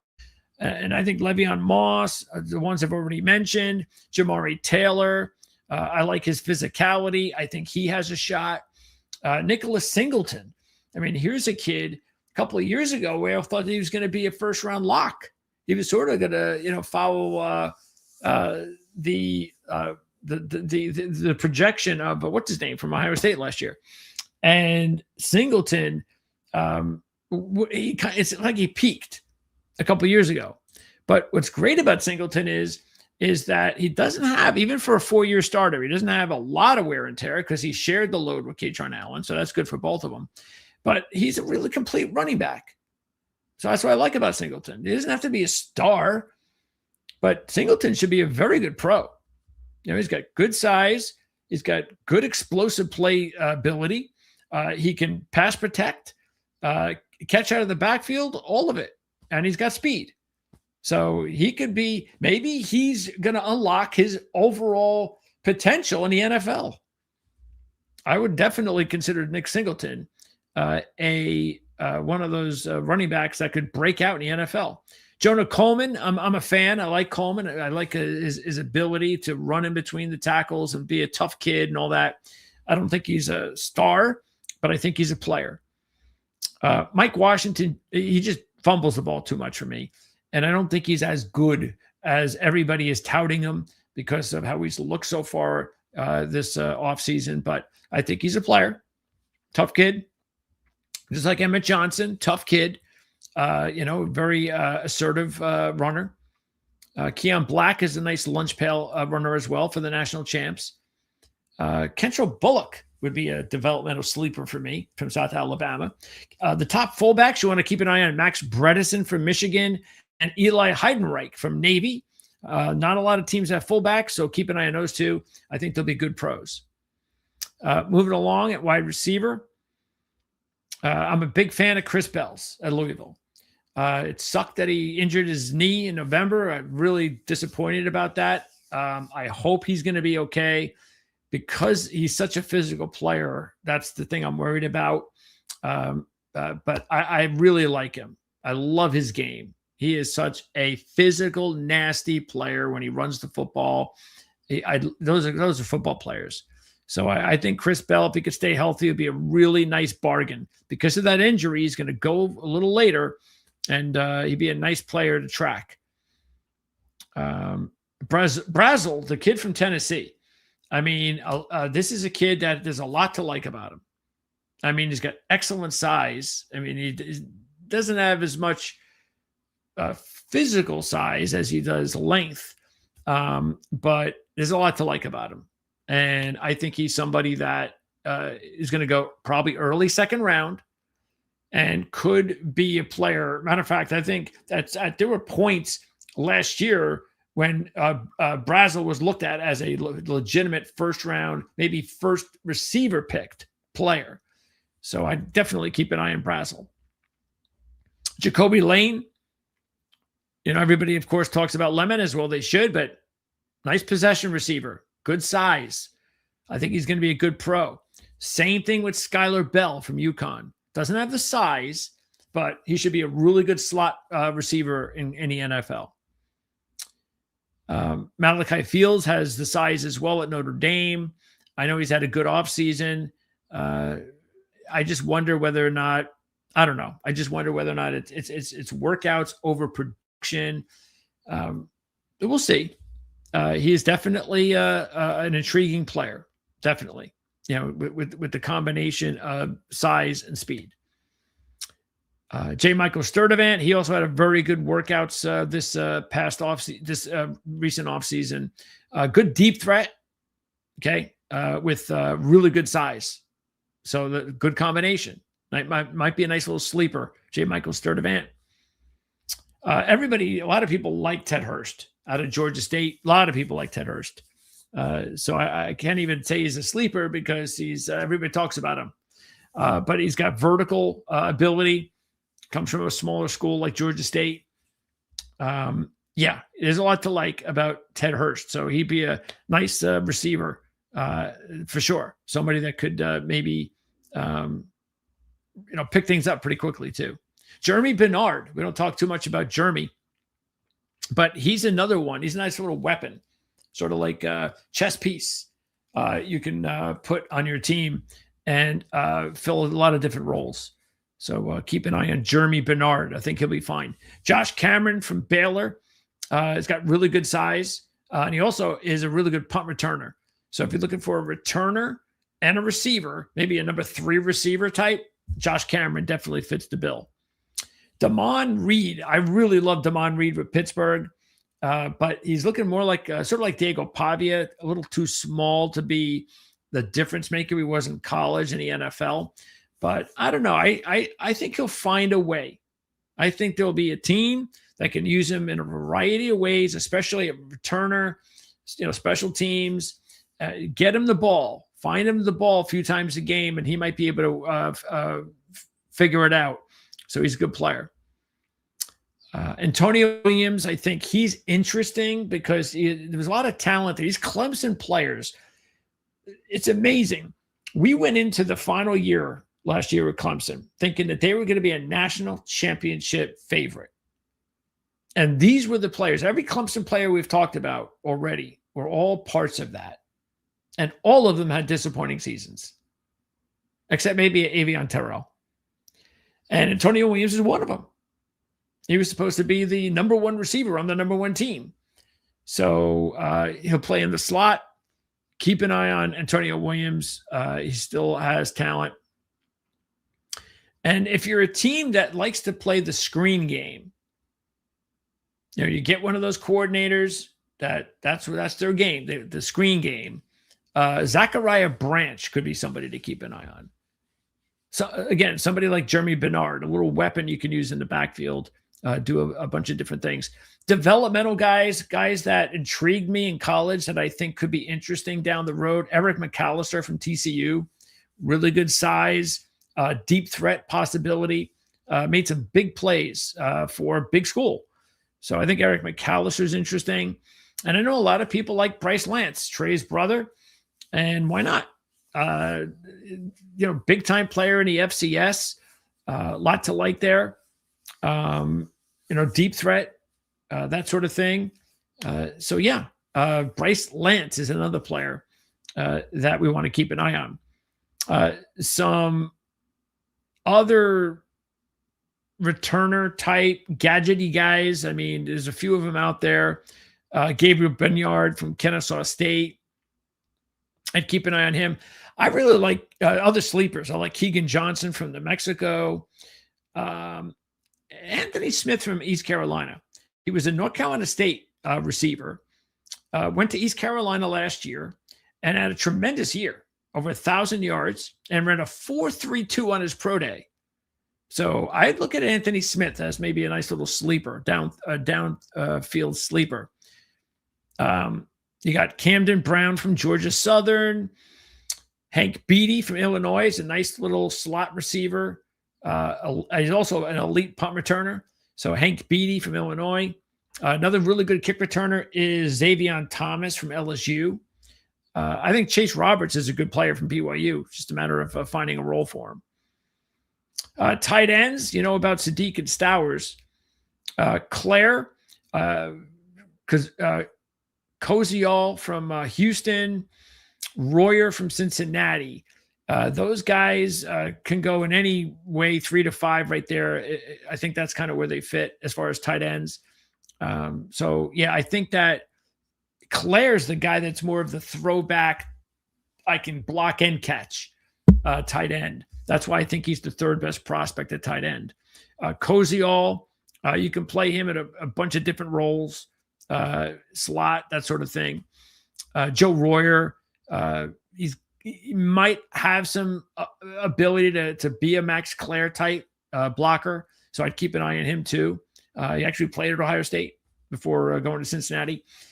But other guys that I would look at as like pure slot guys would be Michael Trigg from Baylor.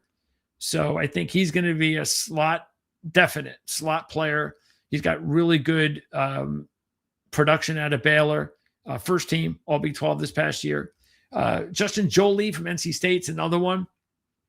I think you could could have a really good career in the NFL.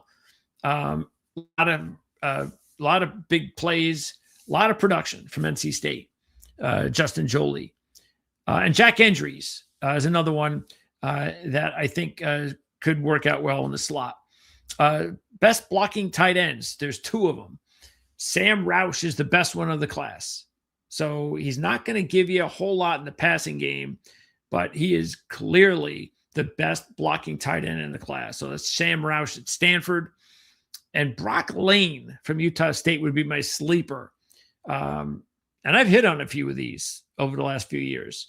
These guys that they don't get drafted, but they find a way to make a team because they can block. Brock Lane, Utah State, keep an eye on him. Center, look, again, there are 7 centers that I think could be starters. I think Jack Slaughter's the best one. I think he's going to get drafted somewhere 2nd to 3rd round, and he could be instant day 1 center starter. Connor Lew's coming back from the ACL injury. Otherwise, he might have been the number 1 guy, but a little bit inexperienced, only 30 games of action, and the injury. Logan Jones, Remington winner, Iowa, 4-year starter. Come on. I mean, he'll make it. He's going to be a pro. Sam Hecht from Kansas State and Bryce Foster from Kansas State. They're both considered center prospects. But I like Hecht. I think he's a nice sleeper prospect.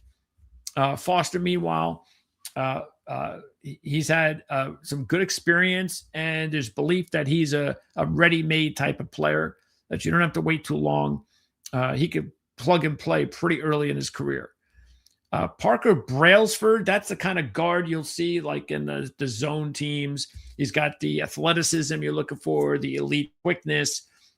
He'll make it. He'll be a later round pick, more than likely, but he'll make it. And Pat Coogan from Indiana, defending champs, came from Notre Dame. He'll be a later round pick, but you're talking Rose Bowl MVP, all Big 12 second team in 2025. Just a really good, typical, your prototypical center, old school center. Let's just put it that way. That may not wow you with the athleticism and things of that nature, but he's going to make it, and may take him a little while, but he'll make it. James Brockermeyer, by the way, speaking of developmental, I think you got to keep an eye on him too. He went from Alabama to TCU to the Miami Hurricanes, who lost in the championship game. And he's got good bloodlines. And I think he has a really good chance of developing into a long-term starter down the road. We talked about some of the top guards. I mentioned Brian Parker. He's one of my sleeper offensive linemen. Again, he can play any position. He's probably going to play guard, play tackle at Duke primarily, but I'm a big Brian Parker fan, so keep an eye on him late. Who else do we have here? Anybody else stick out? Start moving along here. All about the offensive tackles. Others to keep an eye on after the top guys. You got Austin Barber from Florida. He can play either tackle spot. I think he's going to be a solid pro. Cage Casey from Boise State. He could play both guard and tackle at the next level. Probably going to be a right tackle or a guard. But he's somebody that has the experience, started some games, and I think he's somebody to keep an eye on. Let's say Trey Zahn from Texas A&M, J.C. Davis from Illinois. He's a 4-year starter, so I think he's going to make it. Keegan Trost from Missouri, somebody to keep an eye on. He's the one who actually took over for Armand Membu, the Jets' first-round draft pick last year. And then some guys that I think that could be a couple of years down the road. You got Diego Pounds from Ole Miss, could play either outside or in. Isaiah World from Oregon. He's got a lot of experience. Travis Burke from Memphis. I think he could be interesting. He's a right tackle prospect. And let's see. And that's it for offense. Defense. Again, I didn't talk too much about the defensive tackles, but Peter Woods, as I was saying, he was getting set to have a huge final season at Clemson, and it just didn't work out. A couple of years ago, there was so much thought about him as a big-time bona fide player. He could play all over the line. So, I really going to be very interested to see what happens to these top Clemson kids, because they could all end up being really good pros, but they just were not getting the proper coaching or I don't know. I don't know what was going on there at Clemson, but I just got a feeling that some of these guys are going to hit. And I think Peter Woods is one of them. Lee Hunter, talked about him. We talked about Caleb Banks. That's another one that could play all along the line. Injured last year. That's what hurt his stock. But big guy, 6'6", 327. If he finds the right place, he could be really, really good pro. Zane Durant. He's somebody that is more of a penetrating, quicker defensive tackle type. And that was another guy that was supposed to have a big final year. It just didn't happen for him. Really, a lot of those guys on the defensive front did not play well for Penn State this season. I think Rashawn Benny from Michigan, defensive tackle, somebody you want to be keeping an eye on. I think he's somebody that there's a lot to like there from him. Another guy that's versatile, can play a lot of different plays along the line of scrimmage. I think he's going to be drafted a little bit later, and he's going to be a really good pro. Christian Miller, matter of fact, I think it was Ryan that mentioned him, another defensive tackle prospect. Let's see, anybody else that sticks out here? Dominic Orange. I know a lot of people like Orange as a maybe late sleeper, late first-round sleeper, early second-round guy. Nose tackle. That's what he is. He's a nose. He might be the second best nose tackle behind McDonald.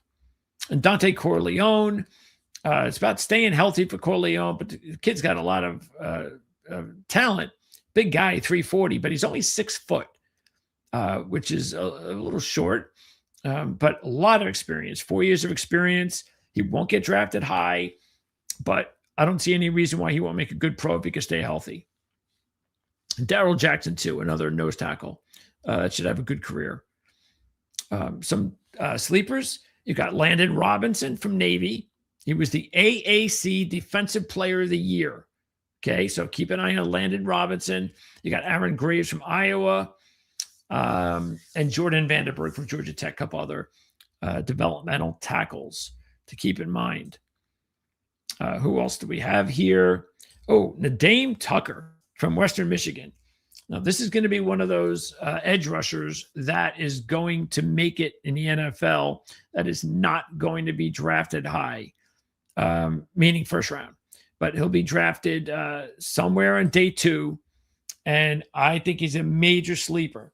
And what I mean by that is I think that he's got big ability to be, a nice player, really difference-making player, not a star, but a really good player, first-round talent player. We'll see how it works out for Nadeem Tucker from Western Michigan, the MAC Defensive Player of the Year. Caden Curry is another one. There's so many players to talk about with Ohio State, but Caden Curry, A couple of years ago, Caden Curry was looked at as maybe one of the top prospects out of Ohio State. Really good player. So there's a lot to like about him. Again, he's got the short arms, so you got to deal with that. He had 11 sacks last year. Again, you probably didn't even realize that with all the other players that everybody was talking about at Ohio State. But Caden Curry, he's a player. He's an NFL player. Slightly mentioned Zion Young, the Senior Bowl defensive MVP. Again, he's going to be somebody that I think is more of what you're looking for. He's going to be more of your run defender, though, on the edge. You're not looking at Zion as necessarily the pass rusher up front. I think Derek Moore is going to have a really good career from Michigan. Romello Height, another one of these Texas Tech players that does not get the billing of some of the others, but he could be a nice little sleeper. Dennis Sutton from Penn State, another one of these Penn State guys, just like Durant. Supposed to have a big year. Penn State, remember, they're supposed to go national championship game, just like Clemson. But Aller gets hurt. Once that happened, I mean, really, even before that happened, they weren't playing well. Penn State was just sluggish from the start. And, he was one of them. So there was a lot more expected from Dennis Sutton. A lot of people thought he was going to be a step behind Carter. Never happened. Who knows? Again, maybe, he had a very good combine. So just like the Clemson guys, maybe he'll pick it up in the NFL. Who else fits? R. Mason Thomas is a nice rotational edge rusher from Oklahoma. Gabe Jackas from Illinois. I mentioned Malachi Lawrence. There's Jashawn Barham from Michigan. These are all guys that fit that, 3-4 edge, rotational edge guys. Everybody's in love with Jacob Rodriguez. How can you not be? Middle linebacker. Who would not want Jacob Rodriguez on your team? This guy is a playmaker du jour. Check this out. He is the Bronco Nagurski winner, nation's best defensive player. The Chuck Bednarik winner, the nation's top defensive player. Lombardi winner, the best lineman or linebacker in the country. And, he just won the Dick Butkus Award winner too. That's all. So, what you got to love about him is he's a guy that played running back, quarterback, wide receiver, and tight end before he transferred to Virginia to play tight end. Linebacker. And then he ended up at Texas Tech. And the guy just can't stop making plays. So he does not have typical big size or athleticism that you're looking for like CJ Allen. But I'm sorry. I don't care. I don't care what anybody thinks. And look, CJ Allen might have the athleticism that Rodriguez doesn't. And I'm not saying Rodriguez isn't a good athlete, but the dude can just make plays, and he's extremely instinctive, and that counts more for me. And his size, he's got just as good size as CJ Allen. I would take Rodriguez. I'm sorry, I would. And I don't have to take him. Allen's going to go first. So I can just sit back and wait and then take Rodriguez. But, Allen's more of what you're looking for, in middle linebacker type. So I get it. Not that he's like a physical specimen. That's not the case. But, he just, I'm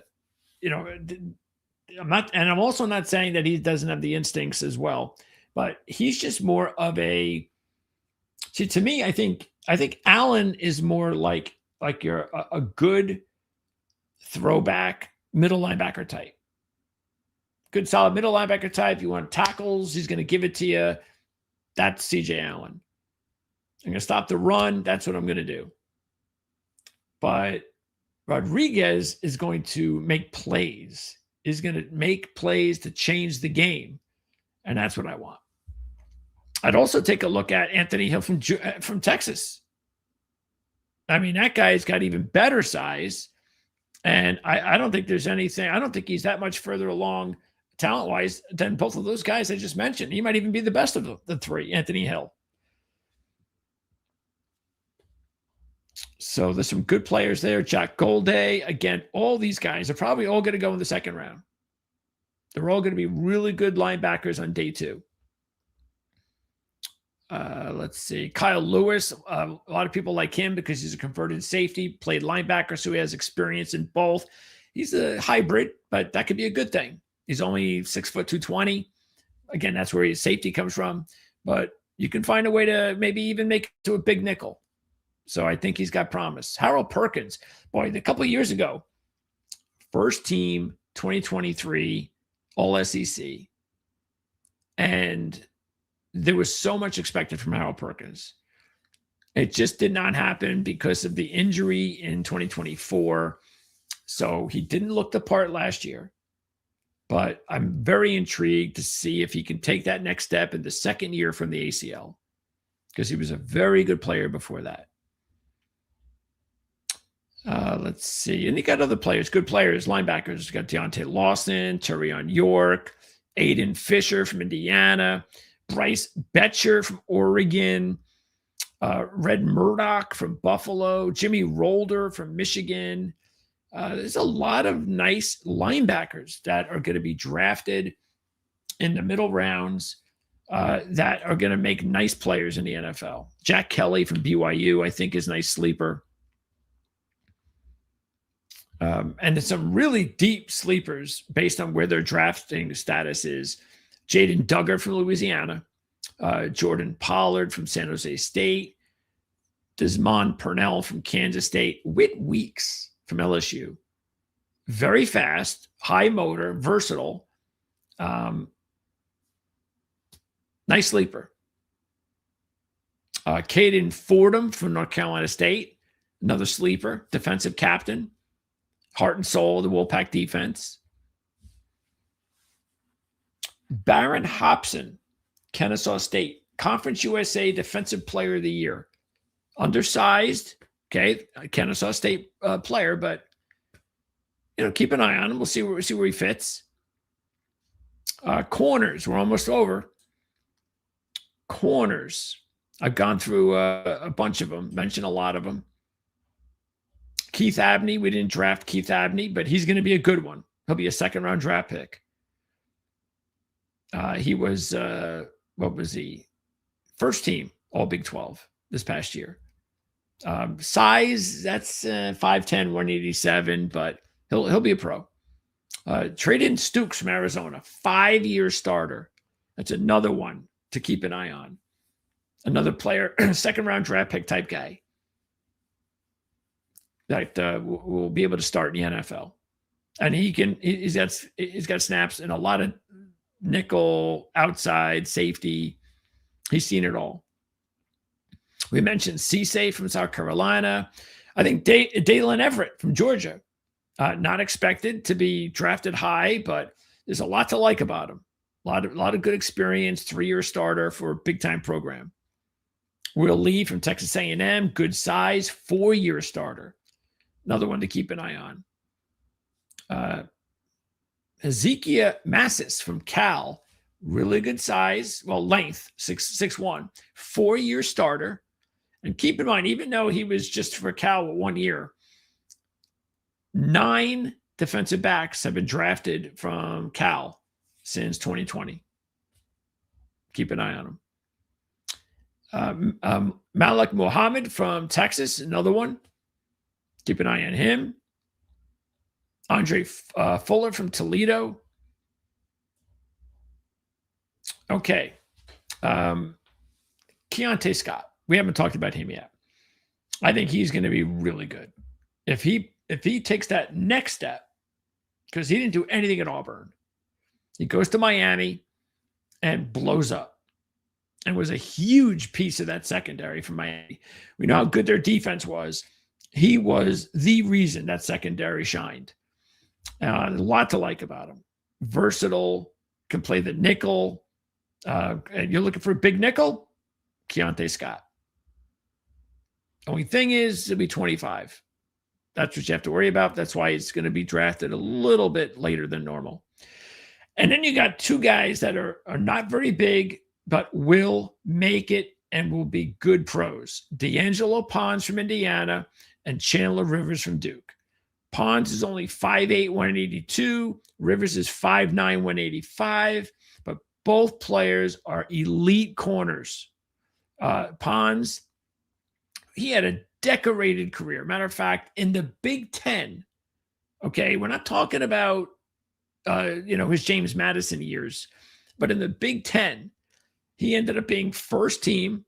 He actually was the Rose Bowl and Peach Bowl defensive MVPs in these playoffs. And anytime Indiana went out there in these big games, he was always on the number one receiver. So I don't care how small this guy is, he made plays. He also is excellent on special teams. This kid is going to be a really good pro. Again, the size is going to limit how good, but everybody doesn't need to be a star. And Chandler Rivers, also 4 years of experience, third team All-America in 2024. He played outside linebacker, nickel, safety. Chandler Rivers is going to have a good career too. Safeties, in closing out, we talked about those top three. Well, the others, AJ Halsey, LSU, 4-year starter. Okay. He's probably going to be more of a deep safety. And that's where he's played most of his games, most of his packages, but he does have experience in the slot as well. So there's a lot to like about Halsey. And the good instincts to his game as well. But again, you're looking at another potential big nickel type. AJ Halsey, LSU. Michael Taft, Texas. Another good player, another experienced player, 4-year player, 4-year starter. And then you get a bunch of these safeties that are going to be drafted middle to late. And I'm telling you, all these guys have got potential to be pros for quite a while. And some of these guys could be impact players. Kamari Ramsey from USC. Bud Clark from TCU. A little older again, 25 years old type, and he's more of a deep safety guy. Zakee Wheatley from Penn State. That's another good one. Good size, 6'3", 200. Genesis Smith from Arizona. Jalon Kilgore from South Carolina, another big nickel type. Bishop Fitzgerald from USC, first team All-America, but 5'11", 201. There's some things that he needs to work on, no question, but a player that just is extremely smart, knows where to be, knows how to break on the ball, great ball skills. He'll make it. One of my favorite sleepers in the entire draft is Ike Larson from Utah State. I really like Ike Larson. Again, he's Utah State. He's only 5'10", 195, but Ike Larson is one of those players that I think might be able to make it. Dalton Johnson from Arizona, team captain, 3-year starter, first team Big 12 this season. Arizona had some really good defensive backs this season. It wasn't all Noah Fafita. But they're just starting to turn things around there in Arizona. Can't wait to talk some college football soon. And let's see. I think that's it. I think we have actually ended the longest show I have ever done in my fucking life. Where are we at now? 3 hours and 28 minutes. Okay. So that is going to Kid Cowboy. There's no way CJ Allen is going to get picked by the Cowboys at 12. Even though I shouldn't say that, because Jerry Jones has made ridiculous picks many times before. But no, CJ Allen is barely even considered. He's basically, I would say, like, where does Ourlads have CJ Allen? Let's see. Okay, who cares what I think? Let's go to the experts. They have about 25. Let me see. 7, 8, 9, 10, 12, 13, 15, yeah, about top 20, 22 in that range. That's his high point. So that's a little bit. So I would look at the second pick for Dallas, not the first. Look at the second pick for Dallas if you want to look for them to go after an inside linebacker, which they definitely need. But look, I know they need an extension for the new coordinator. They need a really good player. if I'm Dallas, I'm letting some other team draft Allen first, and I'm going after Anthony Hill and Rodriguez. I'd rather go after those guys a little bit later in the draft. Okay, so that is going to wrap it up. I will see you guys tomorrow with another show at 8 o'clock, not a marathon show. I'll be on to talk some San Francisco 49ers. We'll talk about a few other things, a few other teams. I'm not sure who we'll talk about yet, but I'll figure it out. And then Wednesday, our mock draft final with Dave Syvertson and John Cooper. And then on Thursday and Friday, I will be live for the entire draft on those nights. How long is the Friday night show? I hope it's not that long. Let me see what it says. How long is the day 2 of the NFL draft?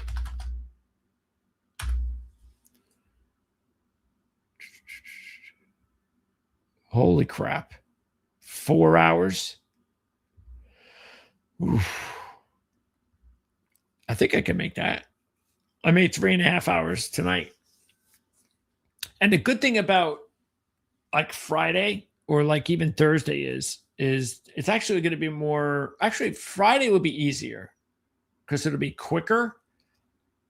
And I'll be able to just slowly go over the picks and what it means to the depth chart and blah, blah, blah, blah. And I'll be able to talk because that's what we're going to do. I'm going to talk about these players that were drafted.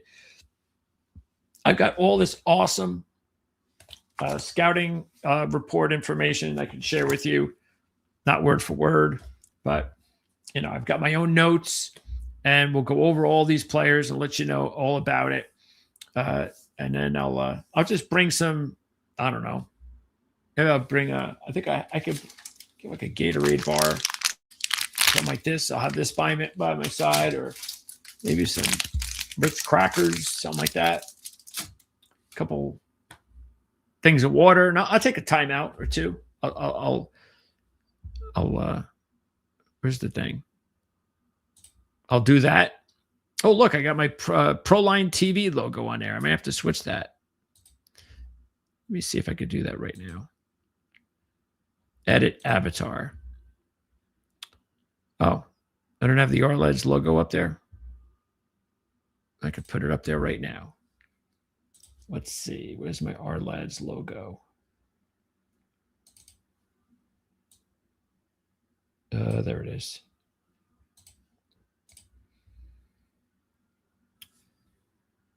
And edit avatar. And then there it is. Okay.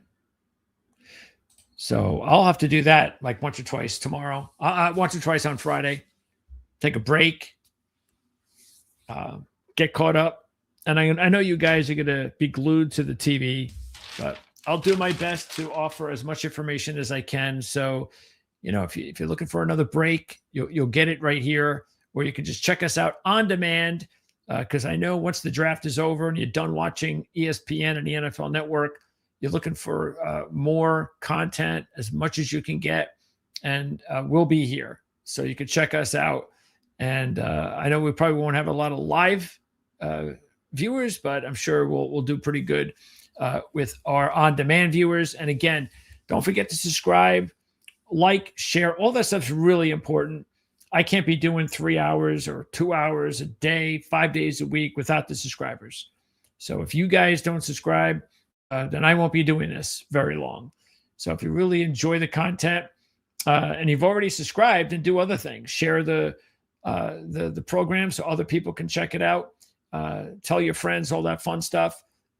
Share it on social media platforms, and we'll have awesome content here. I promise you. Especially as we get closer to the regular season. Again, we're going to recap the draft, talk to all sorts of people about it. We're going to preview the upcoming season in the college football and the NFL. We're going to get you ready, especially for college football. That's my favorite sport. And we are going to get you ready for all the top teams and players and go over all the teams that you really need to be keeping an eye on for the upcoming college football season, which is not as easy to do compared to the NFL, but that's why we do a really good job here, and hope you'll be here sharing it with us. So thanks for tuning in. And again, thanks to Ryan Dunleavy as well. It's good to have Ryan check in and talk about the Giants and give his perspective. I'm sure we'll talk to him again in a few weeks. So thanks for tuning in to the show. I'll see you guys again tomorrow night.